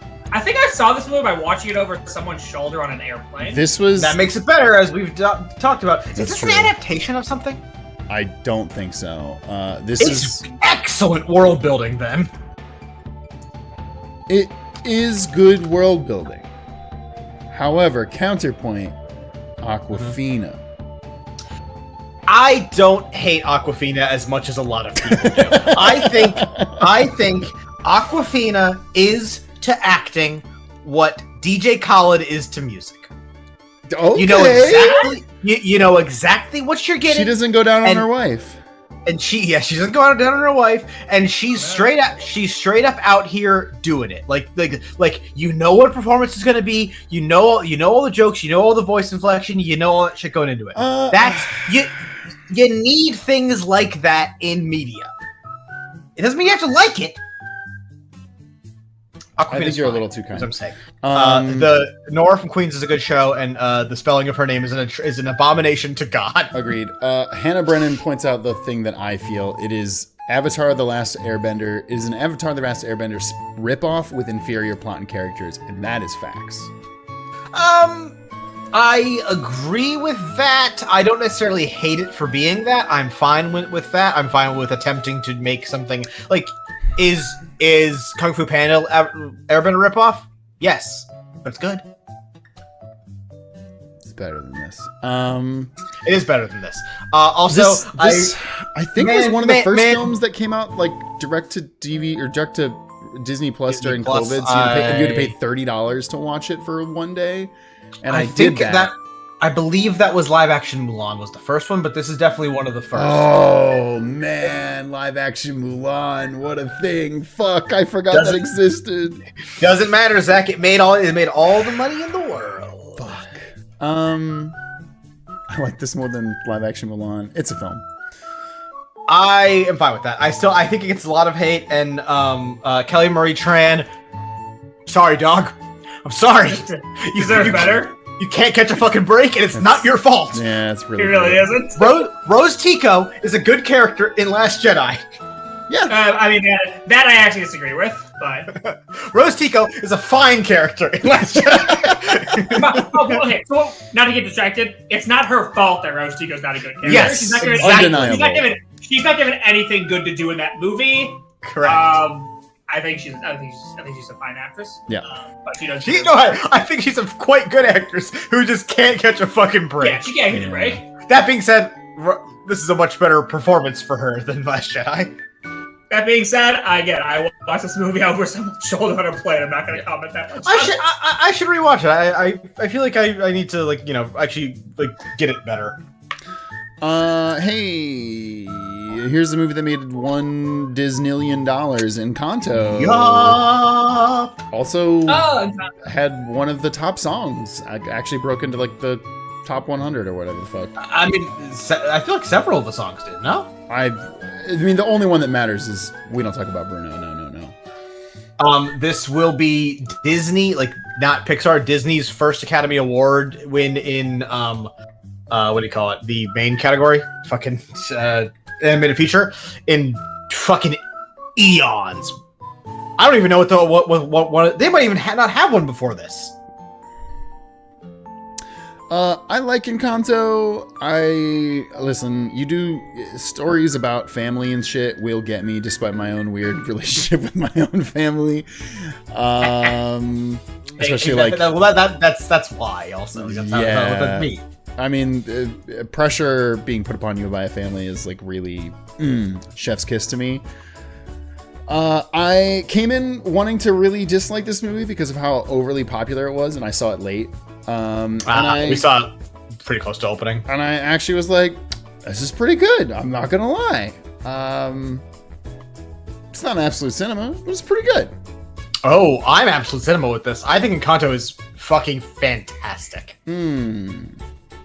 I think it's actually a really, really good story about family. I think it's very important that like it teaches kids that like you don't have to get the superpower. You don't have to be the perfect child that does everything the best, whatever the fuck. The songs are fantastic. This I think is actually Lin-Manuel Miranda's best work during his Disney tenure. I would 100% agree with that. Dos Oruguitas is, I sobbed like a fucking baby when that song came on in the movie theater. Yeah, it's great. I think this movie is fantastic. I feel bad that I haven't seen this movie. Whoa! Ooh. Zach and I are gonna fist fight. Looking over what's an Academy Award, this beats everything in it, or this beats at least every 3D movie in it. So I'm good with that. What the fuck is Strange World? Oh no, dude! No, dude! Wait, was this? This was released in theaters? Didn't this get LGBTQ controversy into oblivion? Yeah. It was the first gay character in Disney. If you ignore all the other ones, you ignore all the implied ones. Yeah. Yes, it was. I could have sworn this didn't get released in theaters. I thought that this got released on Disney Plus only. I guess that still counts. Well, so did Raya, so... Yeah, I guess that just counts. I haven't seen it, despite everything about it. It was marketed so poorly. I know it's got Jake Gyllenhaal in it. I haven't seen it. Fuck off, sorry. Yeah, I haven't seen People in chat are saying things about it. Here's what I'm gonna say actually about it. What kind of things, Zach? They're just like, oh, you don't know? Oh. Here's what I'm gonna say about Strange World. What is the thing that Persian and I instantly knew about it? It's that Disney tried to use this fucking movie to be like, look, we have a gay character. Very similar to fucking Princess and the Frog. Hey, if you dislike homophobia, you have to see our movie. That's fucked. It only works if it's actually a good movie. Otherwise, it's just Disney trying to steal your money. Fuck off. It's kind of 72 on Rotten Tomatoes. This is kind of high. Although I guess like for Disney, it's probably low. That's pretty bad, yeah. Sure. Honestly, with some of the hate I saw for this movie, I'm surprised it got that high. Actually, yeah, Rotten Tomatoes, that's actually pretty good then, because it definitely got review bombed by homophobes. Yeah, that's the thing. It definitely got review bombed by homophobes, but... Well, this is the critics. But anyways. And, hey, man, critics can still be homophobes. Yeah. It's true. And they are. Major Spectre gifted $5 saying, Zach, as someone with a bad relationship with my family, a story about family also gets me. I cry often. Yeah. Hey, there's a movie on here that we're going to talk about once we get to the Pixar side of things that wrecks me, and I don't think it gets enough love. Wish. Yeah, Cars. I get that. Cars gets me. When he sees that tramp stamp in that other car, gets me every time. Dude, I didn't see Wish. I only heard very mid things about Wish. I couldn't even tell you. I didn't hear that Wish wasn't. I didn't hear that Wish was in fact a movie. Yeah. So interesting story.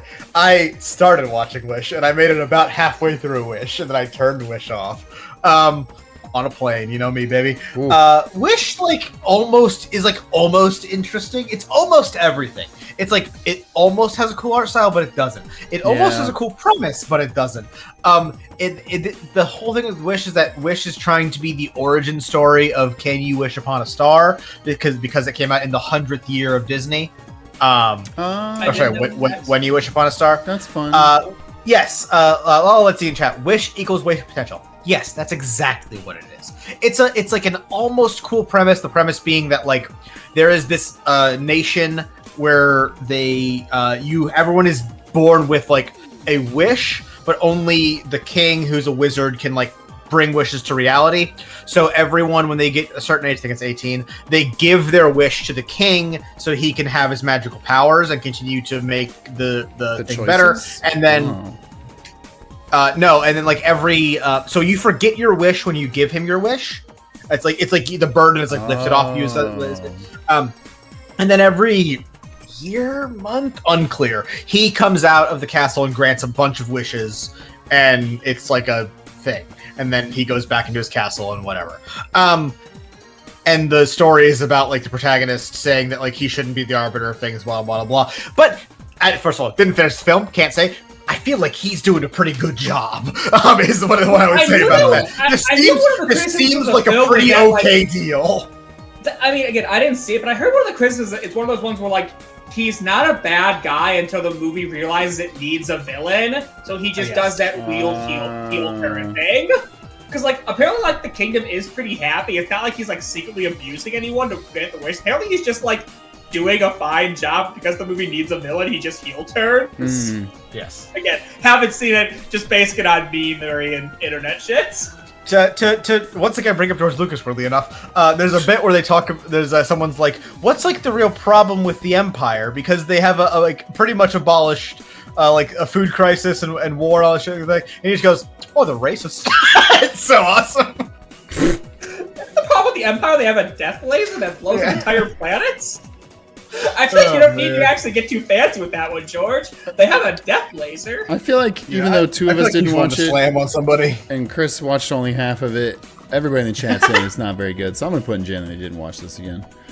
I would put it in fuck off. What's wrong with you? Fuck off, all right, fine. Sounds good to me. If you know has a good thing to say about it, then fuck off. Yeah. Do you know how hard it is for me to turn off a movie?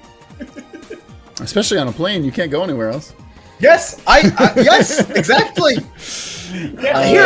I honestly, I don't.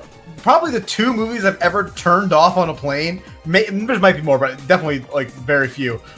Wish and fucking Better Man, the movie where Robin Williams is a monkey. That's so funny. I finished Kraven the Hunter. That's crazy, dude. I forgot you tried to watch Better Man on a plane.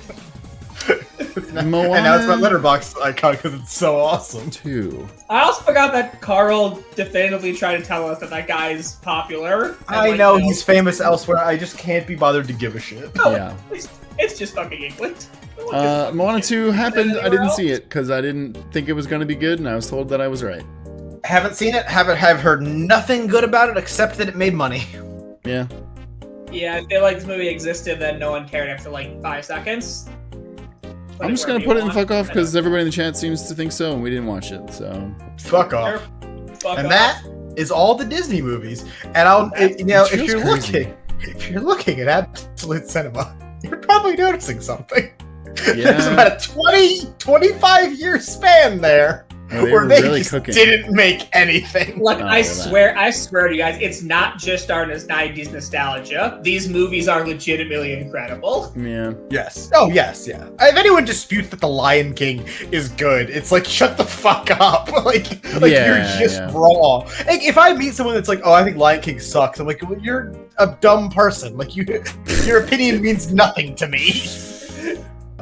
Welcome back from the edit. I have a degree in film. If you listen to me one time about movies ever, Pixar is the most important individual studio in the history of movies. Yes, more important than Disney. Fuck you. Wow. Wild claim. Let's go. It is. It's also a wrong claim, but it's something it's wrong, but I believe it. Okay. Toy Story 1. Just like his opinions on vaccines. Wow. Kidding. Not trying to put that on anyone. Not trying to put that on Chris. or is he? Toy Story 1 is really good. Fucking great movie. It's incredible. What are you talking about? I think I am tired of the franchise at this point, but I need to remove that. You have to remove yourself from that. Toy Story 1 is incredible. Yes. This came out in 1995, and it looks as good as it does. It's true. That's pretty crazy. Are It you really does look fucking really serious? good. Like the accomplishment of a technical level that is as impressive as how good Snow White looks. Like it is. It should not have been possible. Yeah. These should have been freakish, repulsive monstrosities that made you cringe away from the screen, and instead they're cute. Oh, someone in the chat said Elio's not on the list. You're right. We'll talk about Elio when we get there. Great. Came out like 2 weeks ago. Not actually. Yeah. Anyways, Toy Story. On the subject of how gorgeous this movie looked, they hadn't yet figured out people, though. Nope. No. And what's the kid that isn't so Andy? horrible. Sid. Yeah. Sid looks like an is fucking absolute horrifying. homunculus. Yeah. Sid is an abomination to God. He looks more disturbing than the creatures he creates. Yeah. I would also like to note, Toy Story in 1995 looks as good as it does for $30 million. That is nothing. Crazy. That is negative money. It made nearly what is that? Fucking 17 times its budget. That's pretty crazy. Very good. Absolute Cinema. Are we fine with that? Yeah. Original Yes. Toy Story, yes. Okay. John Lasseter, you've done it again. Next up, A Bug's Life. Not to be confused with Ants. I know. Not to be accused of It's so crazy that they came out at the same Not to time, be confused with Hollow Knight Silk Song. which we've talked about. Yes. Which Zach only found out recently that Bugs and Ants are the same movie. I mean, like So I knew the weird plot was still. similar. It's very weird, but like, yeah. But the you didn't fact know that there was like yeah, they were controversy. like the same. They Yeah. same movie that got split into two different things. A quick question: do you like Ants or Bugs Life more? I think Life. I think Ants. You're an Ants man. Yeah. Bugs Life man. It's fine. I think for me, I just don't like. It's fine. We can still be friends. Yeah, I just don't like the cast, the side cast of all the circus bugs as much. They are a little. Some of them are fun, but some of them are just really annoying. Like, Yeah. And otherwise, it's the same movie, so who cares?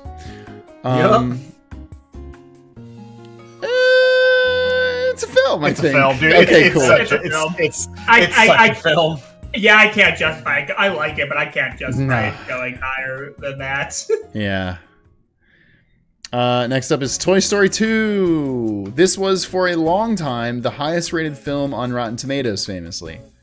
Yes, it is. I don't like it Good. as much as the first one. And I think if you think it's That's better, you're crazy. Shocking. That's very shocking. I fucking hate the I think prospector, Pete. It sucks. He's a dumbass. Oh my god, that whole sequence is so good. Though. Oh my god, this I will say, Pixar learned how to do people because the scene with the toy maker fixing Woody. No, that's really good. I mean that the animation there it's stunning. I just think he's a boring The- villain, and I don't really care for the plot. I also don't really love Jesse and the horse, and that's basically the whole movie, so I don't like it. But you tell me that I'm wrong. I don't care. I know it's a hot take. I literally I think you're wrong at every single point you just made. I hated every point you just made. Okay. Yeah, I think it's better than Toy Story 1, so I think it goes in absolute cinema. I don't know what to tell you. I don't know which one I like more, but I do think it has to go in absolute All cinema. right, though. that's fine. Will Toy Story 3 and 4 make it there? I don't know. Does Zach dislike them both more? Maybe. Monsters We're Inc. gonna argue. 1. Pretty good. Very fun, Yeah. cool ass premise. Yeah. Really cool premise. The premise I is think, awesome. I think there's like a certain, I don't even know what to call it, but like sub genre or sub theme running through Disney movies, which is like taking away childhood fears and childhood like concerns and like turning the monster in your closet or underneath your bed into a friendly thing is like, that's what Disney and Pixar were made to do. Like, that's beautiful. That's like a beautiful like meditation on age. It's great. It's extremely quotable. Fun characters. John Goodman's great. Yeah. Oh yeah. Yeah, literally went directly from what do you call it, Emperor's New Groove to this. Pretty good jump. Yep. Academy Award? Or are we going absolute? I don't think it's absolute cinema. No, yeah. I'm Academy Award for it. Okay. Not like I can see it going higher, but I'm not Academy Award for it. Finding Nemo. It's also a good movie. Watched this a lot in school. Yes, yeah. I mean, this was like the go-to. The substitute teachers in slap this baby on. Project Blue, baby. It's technically educational. We'll take it. We should also note, by the way, Monsters Inc. First time the Academy Award exists for Best Animated Things. Pixar will not win it. Shrek wins that. Shrek. Oh, wow. Pixar says, "Oh, we won't take that lightly." It's pretty good. Pixar then wins all of them because Nemo fucking destroys everything in its path. It's a good movie. Made a lot of money. I think it's pretty excellent. I think it's really well written. I think it's a pretty mature thing that is aimed towards kids and does that well. Yeah. Harder than you think. It's really rare that the Disney Pixar whatever the fuck movie follows the adult in the relationship more than the child. And like, you know, we jump back and forth between Marlin and Nemo, but for the most part, we're on Marlin. Here's my thoughts on this. I do really like Nemo. I don't think it's absolute cinema, or if it is, it's the lowest of all the movies that are in absolute cinema currently. I would probably put it in absolute cinema personally. I Rich. do think it is absolute cinema. Okay. Then that is fair. And maybe just because I think that's stealthily an incredible Willem Dafoe performance. It's so I forget that he's in good. it. I forget that he's in it until we get to him, and I go, "Oh my god!" His Gil is so good. Yeah, that's fair. Stealth amazing Willem Dafoe. Fuck. I mean, this is an absolute cinema if there ever was. Oh The my God, Incredibles. I'm just gonna slap it up there. This is what I was talking about, where I said Pixar won't take that lightly, because they said, "What if we just made like 25 years of straight bangers, and just like no hesitation, awesome movies?" What I said at the beginning of this is like Pixar, I think, is the most important individual studio in history, and not, unless you count like MGM, but like that doesn't necessarily count. Like they single-handedly kind of legitimize animated movies as like high caliber art that can still appeal to both kids and adults. And this is another one. We follow the parents throughout a huge portion of the movie, but they balance it a lot better here. Incredibles is awesome. It's really nice. It came out in this really sweet spot before we got a bunch of superhero movies, so it felt novel. Yeah. HCR says that it's her 72-year-old grandpa's favorite movie. Hell yeah. That's pretty cool. Good taste. Yeah. Immaculate cast, great plot, great story, hits you. Dad, not granddad. No.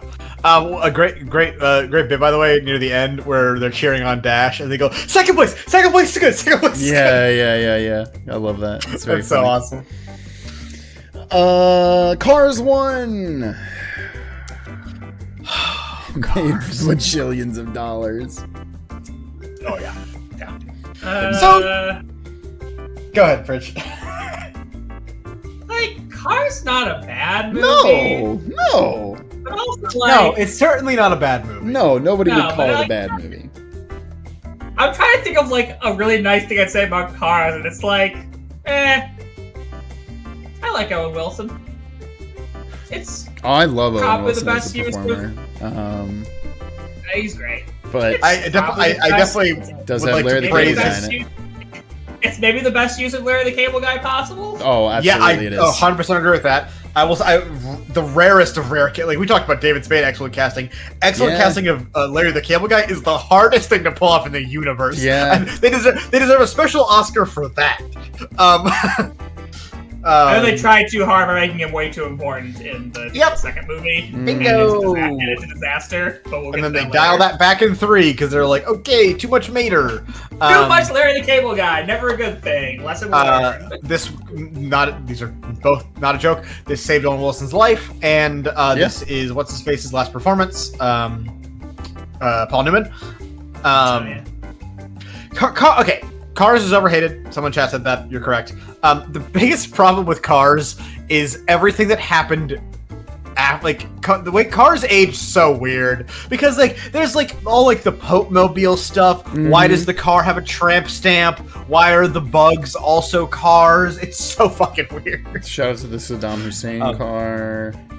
All these things aside, I think Cars 1 is a very, very good movie. I would put it in cinema or Academy Award person. Whoa. I definitely cannot put it in absolute cinema. Yeah. I accept that opinion. Counterpoint. Life is a highway. Now, for me, it's not like it's a film. There's so many good films in Academy. Yeah. Wow. I don't know if Cars stands next to that. No, I would rather watch Tarzan or Pocahontas more than Cars, so. Wow. But it made them $1 billion, and I'm happy for them. Next is Ratatouille. One of the best. Ratatouille for just making. It's just memes. It's just so good. Person inside hat piloting other person. Yep. So hard into the zeitgeist. The legacy of this film, considering it didn't get a bunch of sequels like Cars did, is insane. God bless the bit in Everything All at Once. Thank you. Mm-hmm. That bit in Everything. It really did. Incredible. Raccacoonie? Isn't that what it is? Yes. But then later Michelle Yeoh pilots him like a fucking mecha. It's awesome. It's such a good bit. It's a mecha anime? And it owes it to Ratatouille. It is a mecha anime. Get in the chef, Ratatouille. Here's my hot take. As a kid, get in the hat, Remy. I didn't think this didn't hold my interest as much. As an adult, it's a pretty fantastic film. I actually agree with that. I think this is geared more towards adults than it is kids, which is a huge rarity. Yes, I agree with that. It's probably because it's about food, and in general, kids don't care that much about food. Especially not buying French cuisine. Especially, ratatouille, which is fucking vegetables. Kids aren't gonna like that. I don't even like that. I've had good and bad ratatouille. Honestly, I think that the movie, despite the fact that they only chose that food because it's a rat pun, they actually chose a very interesting food because it is a food that has a lot of precision to make very good. Yeah. They kind of ascended back into that metaphor. Absolute cinema. It's I think one of the best Pixar movies ever made. For me, it's Academy Award, but I'm not gonna fight it if it's higher. Yeah, I would also skew towards Academy Award, but it's got a lot to say, and I really respect it. Just follow my nose! I think it says it well, which is Panic Pang gifted $20. Thank you very much, Pang. Saying, Wall-E better be an absolute cinema or I'll commit a hate crime / joke. I'm sorry, but I love Wall-E too much. Literally my favorite movie out of everything that ever exists ever. I won't tolerate any belittling of my baby girl, and I'm dead serious. Well, the good news is Chris fucking loves this movie. Hey, Wall-E better be an absolute cinema or I'm going to commit a crime, not joke. Because Wall-E is my favorite movie. Also, the music stopped. Put music on. Oh, thank you. Why is Hey it? man, I'm not gonna fight putting Wall-E in absolute cinema. No, I think it rules. Wall-E does not have a line of dialogue for outside of the what's playing on the billboard when he I forget the live action man who's from the company or whatever. For the first 44 minutes. Yeah. It's a real No Country for Old Men moment. Yeah, honestly, yes. I think that movie also goes 30 minutes with no dialogue or something crazy. It's pretty long, yeah, because the other character that what's his face meets is dead. So no, Wall-E is incredible. Andrew Stanton has talked at length about like the process of Wall-E. There's a really, really good part of the Pixar book, Imagination Inc., talking about this, where Stanton basically says like the pitch for Wall-E was really long. He went into a meeting, and like it was an environmental message, which Disney necessarily wasn't like super trying to talk about right now because they didn't have good press with that in general. And like he wanted to do a long sequence of no talking. He wanted to have no talking at all. Actually, he didn't want humans in it originally. That would have been a bad choice. I'm glad they didn't do that. Yeah, I agree with that. But anyway, yeah, the human scenes are important for that movie. I don't think it would have been a good idea completely without it. A lesson has to be learned by humanity. I think that's the main thing about it.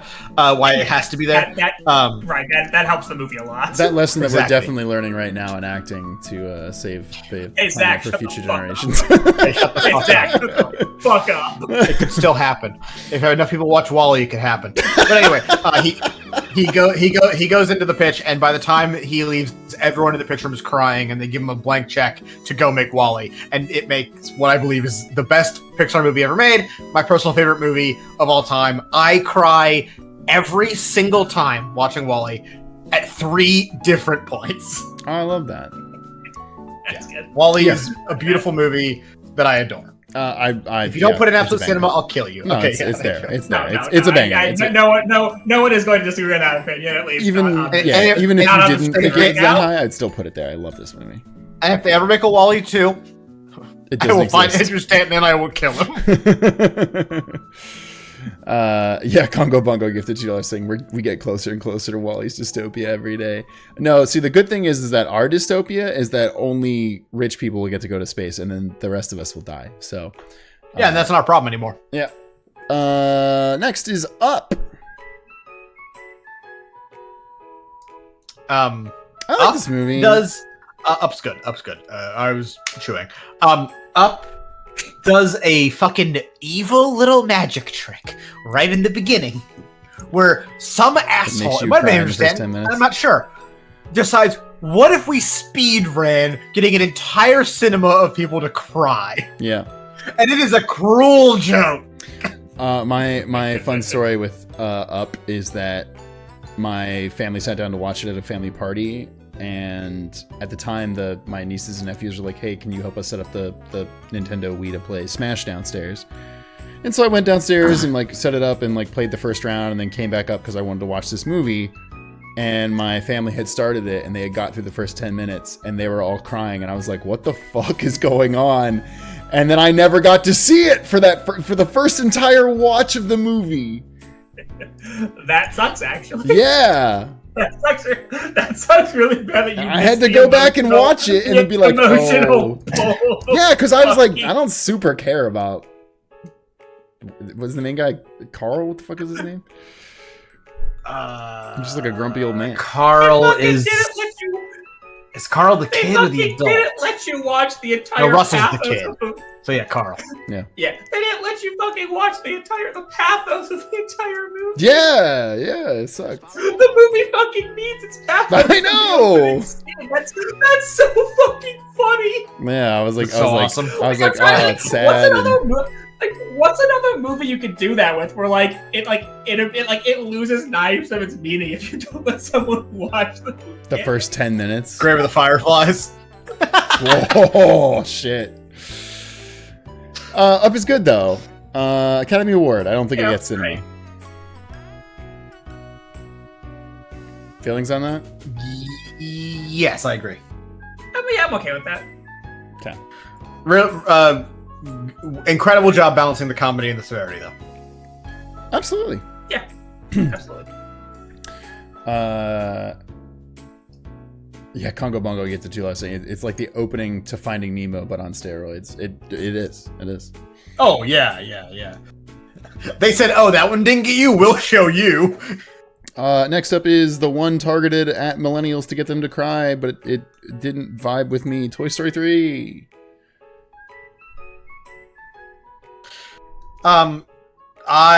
Zach's gonna disagree with this. I think Toy Story 3 is kind of a perfect movie.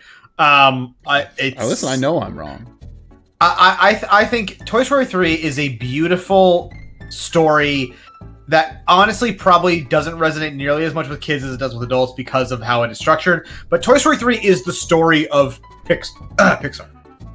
And the thought that these things, toys in the movie, but movies in reality, are these things that you can pass down to the next generation of people and appreciate in a whole new light. That's the whole thing of like the toys getting a second life. And like a lot of people who were kids when Toy Story 1 came out, like if you were 10 when Toy Story 1 came out, you are possibly or probably of the age to now have children of yourself who are old enough to experience a Pixar movie. That is beautiful. That is like why movies are made, levels of beautiful.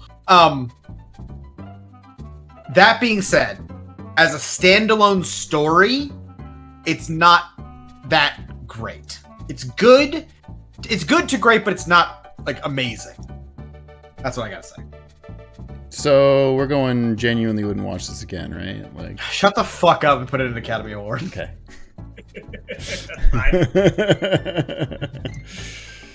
I'll whoop your ass. Somebody earlier in the chat just was like, does Zach just hate Toy Story? And I think I'm realizing that I do. I'm just not a fan. Zach hates Office Toys. Fuck Tim Allen. That's all I'm trying to say. Cars 2, the one that nobody actually likes. The worst Cars movie by an unbelievable like measure. Like I can't believe 1, 2, and 3 are in the same series. Yeah. Genuinely wouldn't watch it, right? No, fuck off. Fuck off. Like it's Cars 2 sucks. Okay, I'm happy with that. Their weird ass attempt to do some Mater-focused spy story is so fucking stupid. I'm gonna be real, I didn't see Cars 2. I just know that people don't like it. Zach, I'm gonna bad movie. I'm gonna read you a line from the article I have on my right here to explain how bad Cars 2. Cars 2, what year is this? 2011 was the first Pixar film to not be nominated for any Academy Awards. That's pretty rough. That's how bad Cars 2 is. That's pretty now, rough. Would it be the last one to do that? No, because up next is... If you could change your movie, would you? This actually not only was nominated at one Best Academy Award for animated feature in a very famously, incredibly like controversial pick because people don't like Brave. Yes, Brave is famously not that funny, not that fun. Period. Listen, I've heard some people stand by this movie. They find it really strong and relatable. I, however, have never personally turned my mother into a bear, and so it doesn't resonate with me. Oh, you should try it. Honestly, I think that's a you problem. We'd probably have better conversations. It's not very good. I don't like this movie. She wouldn't buy you as many offensive t-shirts. Or she'd buy you more. Yeah. Someone would. That's a risk we'll have to take. This beat Wreck-It Ralph for the Academy Award for Best Animated Feature, and if you think that's fucked, you're right. That's crazy, actually. What the fuck?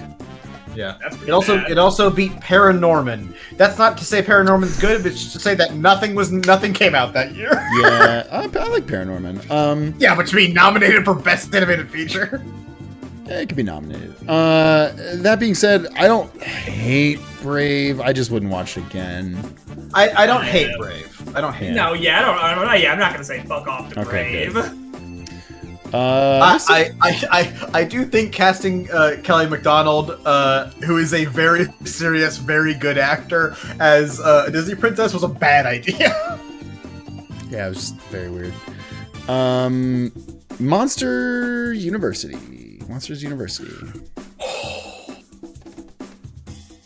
I don't hate this movie. God.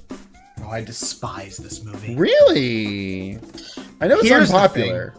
Here's the thing. Even if you don't like Brave, and even if you think Cars 2 was bad, which you're correct, because I forgot about Cars 2 when I started the sentence, up until this point, Pixar's been pretty fucking incredible. They've really only made movies that are like awesome to like a good attempt. Like you could call Brave a good attempt at making a 3D princess movie. This is like the first time, and it won't be the last time, that they go, but what if we sold out big time for big money? I mean, I would call that Cars 2, but... It was Cars 2, but I forgot about Cars 2 when I started the sentence. I said that already. Oh, sorry.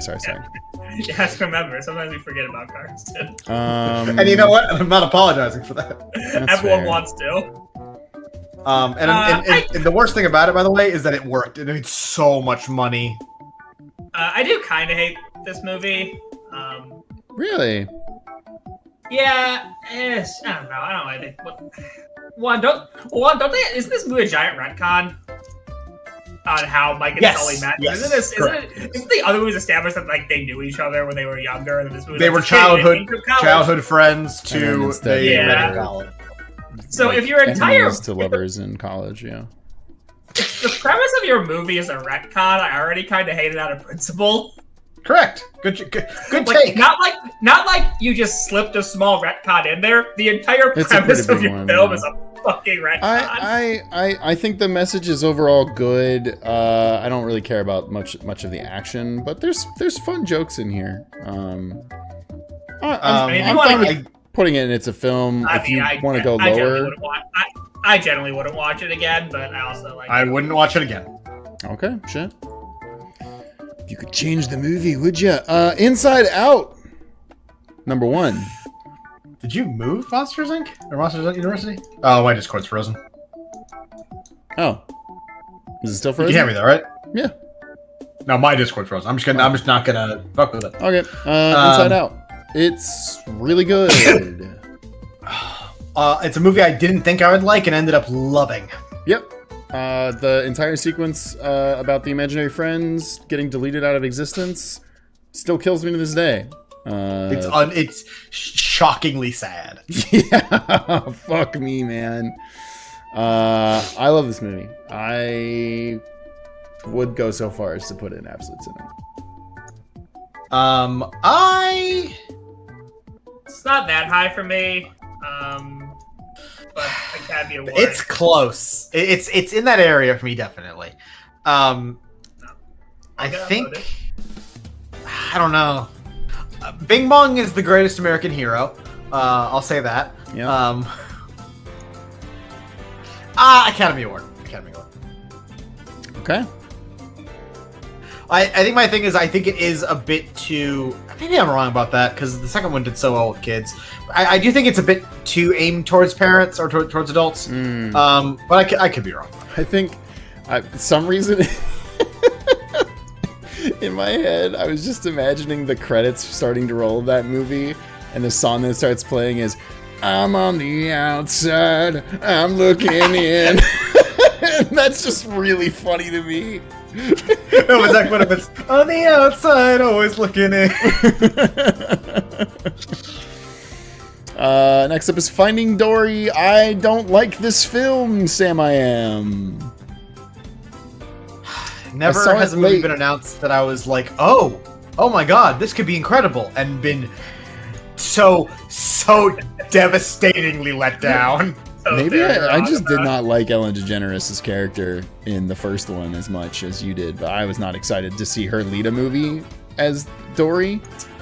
So, yeah, it didn't work for me. It's definitely a situation where the sidekick needed to be the sidekick. Yep. Yes. Was not built to lead the movie. Yeah, she's literally like the dumb, forgetful, goofy character. You can't be the focus. And that's what it was. I wouldn't watch this again. That's the correct place to put it. My heart wants to put it in fuck off, but my mind is saying you're correct. Yeah. Yeah, no, I think that's correct. Oh, snap. 2 donations really fast. Sandy with $5 saying, I have memories of watching Inside Out on a plane, and I will never recapture that experience. That's crazy. Love watching movies on planes on this channel. Dude, crying watching a movie on a plane is a very fun experience. I've done it a lot of times. Yeah. Congo Bongo with $10 saying Monsters University. I know, you told us how many times you've watched Madam Web. I actually have kind of watched Madam Web, but that was from laughter. Same with Craven the Hunter. Congo Bongo gifted $10 saying Monster University teaches how failing to follow your dreams isn't the end of the world and how it can lead to new opportunities in your field. How is that not good? Because there I said other the message movies is on great. this list do that better. We'll get to it. That's true too. Next up, The Good Dinosaur. Okay, here's what I'm gonna say about The Good Dinosaur. It's better than the hit film Dinosaur. Yeah. It still belongs in Fuck Off. This I movie. agree. What is wrong with them? Why can't they do dinosaurs? Yeah, it's not very good. Oh, snap. I'm so sorry. H. Theorist also get the $5 saying, I'm actually tearing up thinking about the ending of Toy Story 3. This and Tales from Bossing Say make me cry in any context. No, Tales of Bossing Say is so good. And the ending of Toy Story is made to make you cry. Tales of Bossing Say is bullshit. They lead you in with fun. Sokka does a poem, and Zuko goes on a date, and then they stab the knife in. Yeah, they say, Uncle Iroh, you're more like Uncle Cryro. What if we took this character that you do like, but was at least for a time a villain, and then what if we then made him that a character you could never look at and not feel both happy and sad about for the rest of your fucking adult life? You stupid 8-year-old. Yeah. Cars 3. Better than Cars 2. Better than Cars 2. A fun premise. If you A wanna, movie I watched under protest because friends or somebody wanted to watch. I don't fucking remember, a nephew, a cousin or something. And I was like, oh god. And I was like, oh, this is okay. This is pretty good. Yeah. Let's go. I'm putting it next to Cars. We fine with that? Probably generous, but that's fine. generous, but it's in the same tier, yes. Okay. Next up is Coco. Hey, I love Coco. I think Chris doesn't like it very much, but I think he's wrong. No, I love Coco. Okay, good. Coco is so good. Coco makes me, much like how Chris says Wally makes him cry at 3 specific points, Coco makes me cry, I think, too. So, I love it. Great music. Great world building. Even if it is just relying upon real mythology, it's executed extremely well, and it's very pretty. Recuérdame, like the in Spanish version of it. It's beautiful. I will say, for anyone that's commenting below, yes, the controversy behind this movie is fucking weird. We're not touching it. I didn't know there was. I don't think I knew either. I'm not going to talk about it though. So, real quick then, Disney stole this movie kind of from a family in Mexico, but then later the family said that they didn't steal it, but they definitely did. It's fucking something happened behind the scenes. Isn't the plot of the movie about a guy who stole songs from another guy and became famous for it? Yeah, well, and particularly like the whole like Mama Coco thing is like there is a woman, I believe she's dead now, who is Mama Coco. I believe that. Let's see, give it $3. And if Coco is an absolute cinema release academy, I will ride. The movie made me cry like a baby, especially the Spanish version. No, you're in good company here. I think you're safe on that one. If you don't cry while watching Coco, I'm gonna start like poking you to make sure you're alive. Yeah, it's really good. You gotta be worried that. Incredibles 2. It's a film. Of the sequels, of the what do you call it? I know what you're gonna say, and I think I agree. It's better. They did good. It's still not great. Yeah. Admittedly, have not seen. Pixar kind of sucks ass at sequels. Yeah, they should stop doing them. Oh wait, Look at their list. It's. I mean, I think they honestly just need more Larry the Cable Guy. You're right. You're right. If Incredibles 2 added Mater in, it'd be a lot better. Yeah. Not a different Larry the Cable Guy, just added Mater. I'm gonna put it in It's a Film. It's the MCU, the Mater Cinematic Universe. I would definitely watch it again at some point as fun, but it isn't amazing. Hold on, we gotta talk about the Mater Cinematic Universe. Cars 1, Cars 2, Cars 3, Other movies Larry the Cable Guy's been in. Couldn't tell you.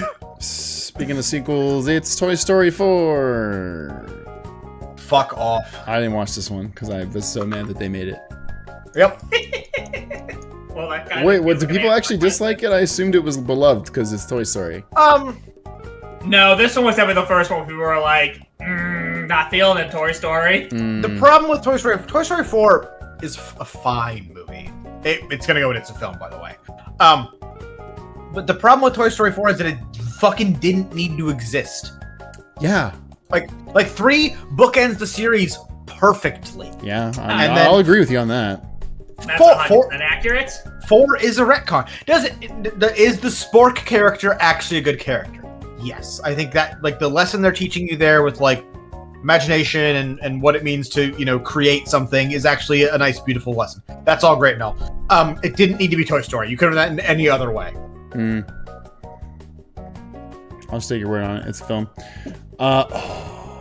You want to talk about family drama making Zach cry? It's time for Onward. I don't think people like this movie very much, but I fucking love it. Did not see this one. I've only seen it a couple times, but it has made me Onward cry. is a Twice. very weird movie. It has one of the best settings I've ever seen. It's so good, dude. Is it just Dimension 20's Fantasy High setting? Albeit it came out before that, I think. Yes. Why is the world building awesome? Like, what? It's so good. It's just hey, D&D monsters, but they live in our world essentially, and there's no humans. It's just like the going to technology school. Yeah. technology beat out magic because it's easier. optimized the whimsy out of the world. It's like that's so real.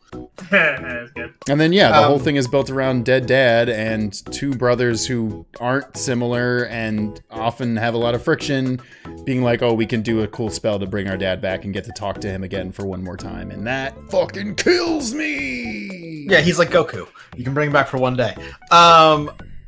So similarly to I talked earlier in Encanto dos Oruguitas, which is a song about a dad dying, absolutely crushed me. I, similar to Zach, have a dad thing, in movies at least. It didn't get me. It did.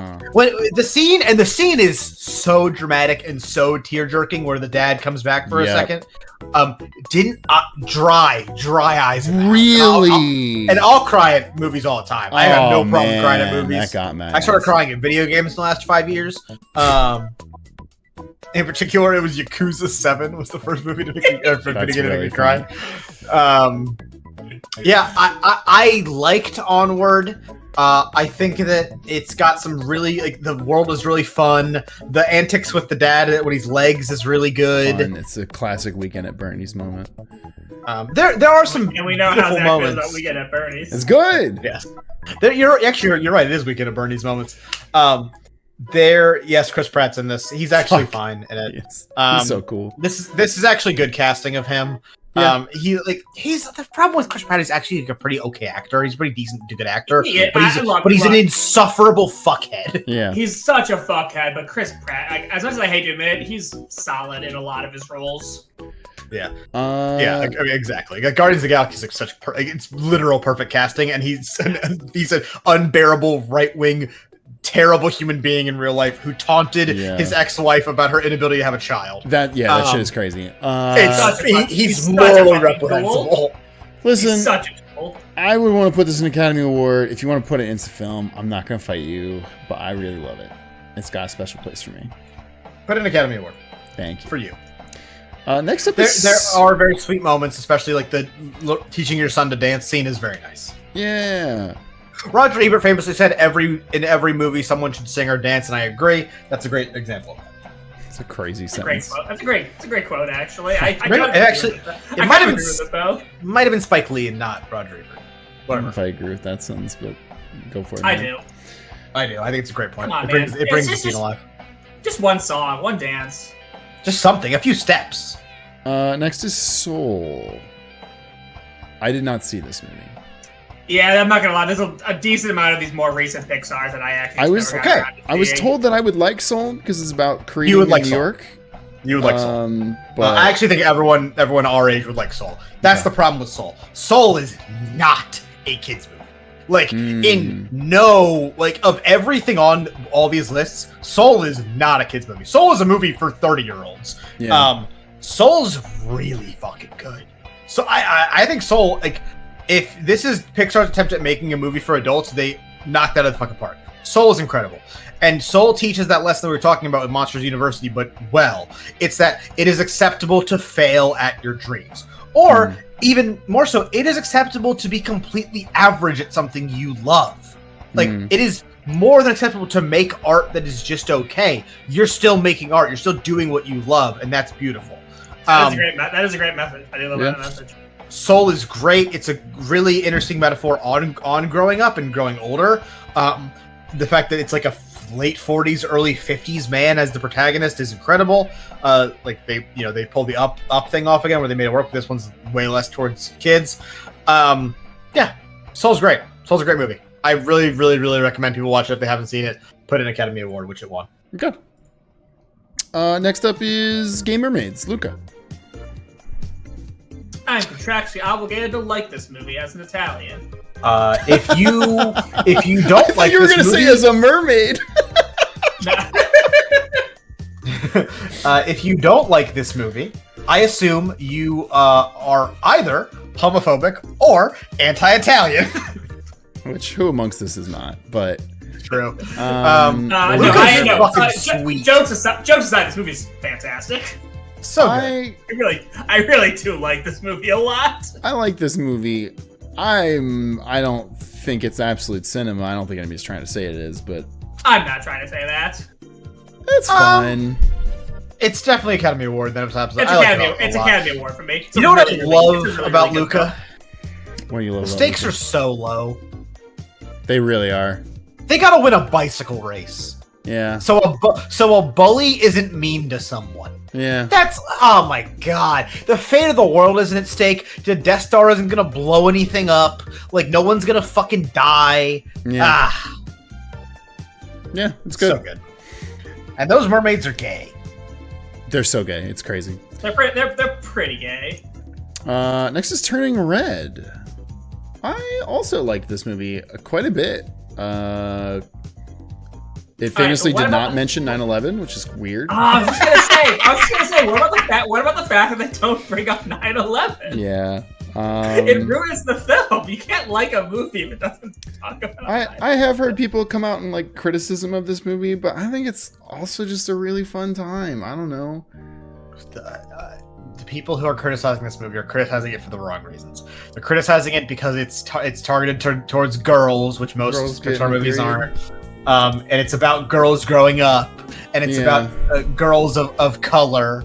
Like, if you don't like this movie, you're choosing to be an asshole, or the movie isn't for you, and you need to accept that. Like, lots of fun generational trauma and coming of age, and yeah. I do love generational trauma movies. Yeah. And I do think Chris is a great point. This is a movie where a lot of people who didn't like it need to realize that not every movie is for you. That's true too. Also, before Town for Life, best boy band. Yes, that shit is that. Yeah, you give me boy band Town shit. rule. Lightyear. I forgot this movie happened. Yo, did you know this has the first gay character in a Disney Pixar movie? We should have been doing that way more. Well, I don't know if there's other ones that actually. Oh, Onward has it. Yeah, Luca is it. Luca's actually it. Yeah. Fuck off. Fuck off. Yeah, I think that's. Hey! Huge shout out to Snoop Dogg, who famously this week said that he took his kid to see this movie and couldn't explain lesbians to them, and now he's afraid to go to movie theaters. Dude, that might be one of the saddest things I've ever heard. How have I never heard this? Chris, this is like blowing up on the internet right now. Yeah. Snoop, how are you scared to go to movies because you can't explain what a lesbian is? Do you realize how fucking stupid that sounds? Hey, no, Chris, Pritch, it's totally cool. He was at the inauguration. We know where he stands now. It's fine. Yeah. That's incredible. That's the Incredibles. Snoop, you used to be a gangster rapper. What do you mean you're scared to explain to your kids what a lesbian is? It's scary. He's been shot. At least act. Snoop, would you rather get shot again or tell your kid that a girl can kiss another girl? It's crazy. I'll take one. What to do. All right, we got two more Gun left. to your head, Snoop. Elemental. What do we got? I only watched this for the first time last year.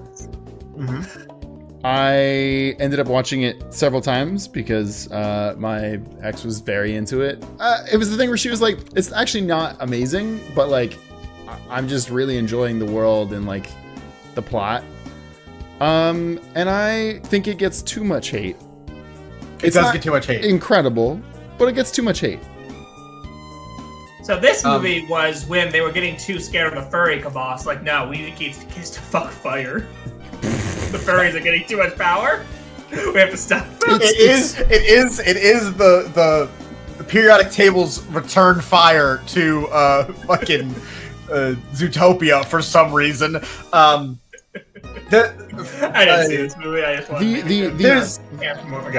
I have more affection for it, I think, because one, ended up watching it twice, but also watched the like making of thing that the director made, and it was like this was his first film that they like trusted him to direct, and he literally was like a first generation immigrant who moved to New York, and his dad owned like a fucking corner shop deli, and like how much of a like grind it was to like, oh, the kids have to come in and work, the kids have to do this, like you have to do this, like, oh, one day this is gonna be yours, and he's just like, I don't really want to do that, but it makes you happy, Dad, so I guess I will for a while, and then like ended up becoming an animator, and then made this movie, and like talking about this like this is the director's story. This is Brett Stone, or yeah, pretty sure the director writer, I'm not sure, but it's really good. Like knowing that behind it gets me really into it, even though I obviously don't have first generational family trauma, but like just because it's not for me doesn't mean it doesn't hit, and that's good. Okay. I talk about Elemental for a long time. It's a fascinating film from a behind-the-scenes perspective. There's a whole thing about how, like, the conservative right tried to, like, say this movie was a failure when it wasn't because it's about race. It's fucking weird. I'm gonna sum up Elemental in a tweet that I might be able to find and send to Zach. If not, whatever. Someone tweeted about Elemental, Jesus fucking Christ, something about like woke or whatever, or like the liberals. How many movies about race do we actually need? Or how many movies about racism do we need? And someone subtweets it goes, well, hasn't gotten any better, has it? Yeah. That's Elemental. Is it West Side Story? Kind of. Is it Guess Who's Coming to Dinner? Yes, it is Guess Who's Coming to Dinner in a major way. It's a film. Yeah, it's really not bad. No. I would put it higher in a tier list that didn't have exceptional movies in it, like everything you see here. Yes. Right. But like this is a Disney Pixar thing. They make good movies. Fucking several movies in It's a Film. I'm like, that's a banger actually. But like, hey, just the things that are above it are unfortunately better. So on this list, everything in It's a Film it should be like required viewing for being a human being. I'll give some exceptions to that, but yeah, there are several exceptions to that. I see Tres Caballeros in there. That should. And lastly, Inside Out 2. Here's what I'm gonna say about Inside Out 2. I haven't seen it. Oh, it's good. You should watch it. It's good. Is it as good as the first one? No. Here's the best praise I can give Inside Out 2. It would have won Academy Award for Best Picture or Best Animated Picture if Flow didn't come out. Flow is incredible. Academy Award. Yeah. Yeah, because it's better than Luca and Turning Red. It's equal to Luca. Okay, I'll take that. And it made $1 gajillion. It did. I was shocked at how much money this did, because I was like, typically their sequels like don't do as well critically or financially. And that's not true anymore, though. Yeah. Frozen changed that rule. That's true. Well, Frozen now was also make more money than ever. Fuck you money. The first one. Not at first though. It was a slow roll. Was it really? Yeah. I just feel like I remember it just being everywhere, all like instantly. But Yeah, they sounds weird. kept it in theaters and like brought it back into theaters. That's true. All right. Well, folks, that's our tier list. Oh, Wild Robot. I also didn't see Wild Robot. I want to though. Inside Out 2 would beat Wild Robot because of Pixar and Acclaim. It probably shouldn't, but doesn't matter because nothing was beating Flow. That's fair. You really like Flow, then. Holy shit. Dude, go watch Flow. I have heard Flow's incredible. That like honestly, same thing because like people in our Discord, not to like be mean to Dana and Sabella, but like I think they were saying like Flow's so good. Oh my god, oh my god, oh my god. And I was kind of like whatever about it, and then I watched it and like I was blown the fuck away by Flow. Shit. Elio, that's missing from the list. Elio's missing from the list. Yeah, Elio came out this year. A Boy Goes to Space. I haven't seen it. Have not seen. Oh, I remember seeing a trailer for this like the week it came out and was like, they marketed this movie like fucking shit. Yeah. No, I don't know anything about it. Genuinely, I see this. I heard it's pretty good. I did a bad job. All right. Best movie on this list. Let's hear it, everyone. I'm ready. Count me in. Go. I mean, best movie by like us or best movie period?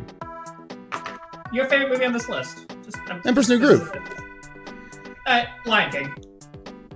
Okay. Cool. Just curious. Yeah. If not picking Wall-E, I would pick Coco or Lion King. Dude, I'm so glad you love Coco as much as I do. Coco's so good. I don't know why you don't like Coco. No. I mean, I was. If I wasn't gonna say Emperor's New Groove, I would say Coco. And I was like, I feel like people are gonna judge me for that because I feel like not enough people love Coco. I'm pretty sure everyone loves Coco, dude. Everyone loves Coco. I don't actually think I heard like. Chat, if you hate Coco, let us know in the comments down below, and then I'm gonna ban you from viewing our channel. Well, folks, pop off in the comments down below if you think we got something wrong, or if you're wrong and you like The Good Dinosaur. Let us know too. Just calling out. Actually, I'm really sorry. Kirati B-Stars fan. I apologize for that. If a movie we didn't like should have been higher, let us know. If a movie we did like should be lower, let us know. If you don't like Wall-E, don't let us know. Go fuck yourself. And if you just want to tell us what your favorite movie is on this list, you can just do that too. That's actually good. If you want to tell us your favorite Polish movie.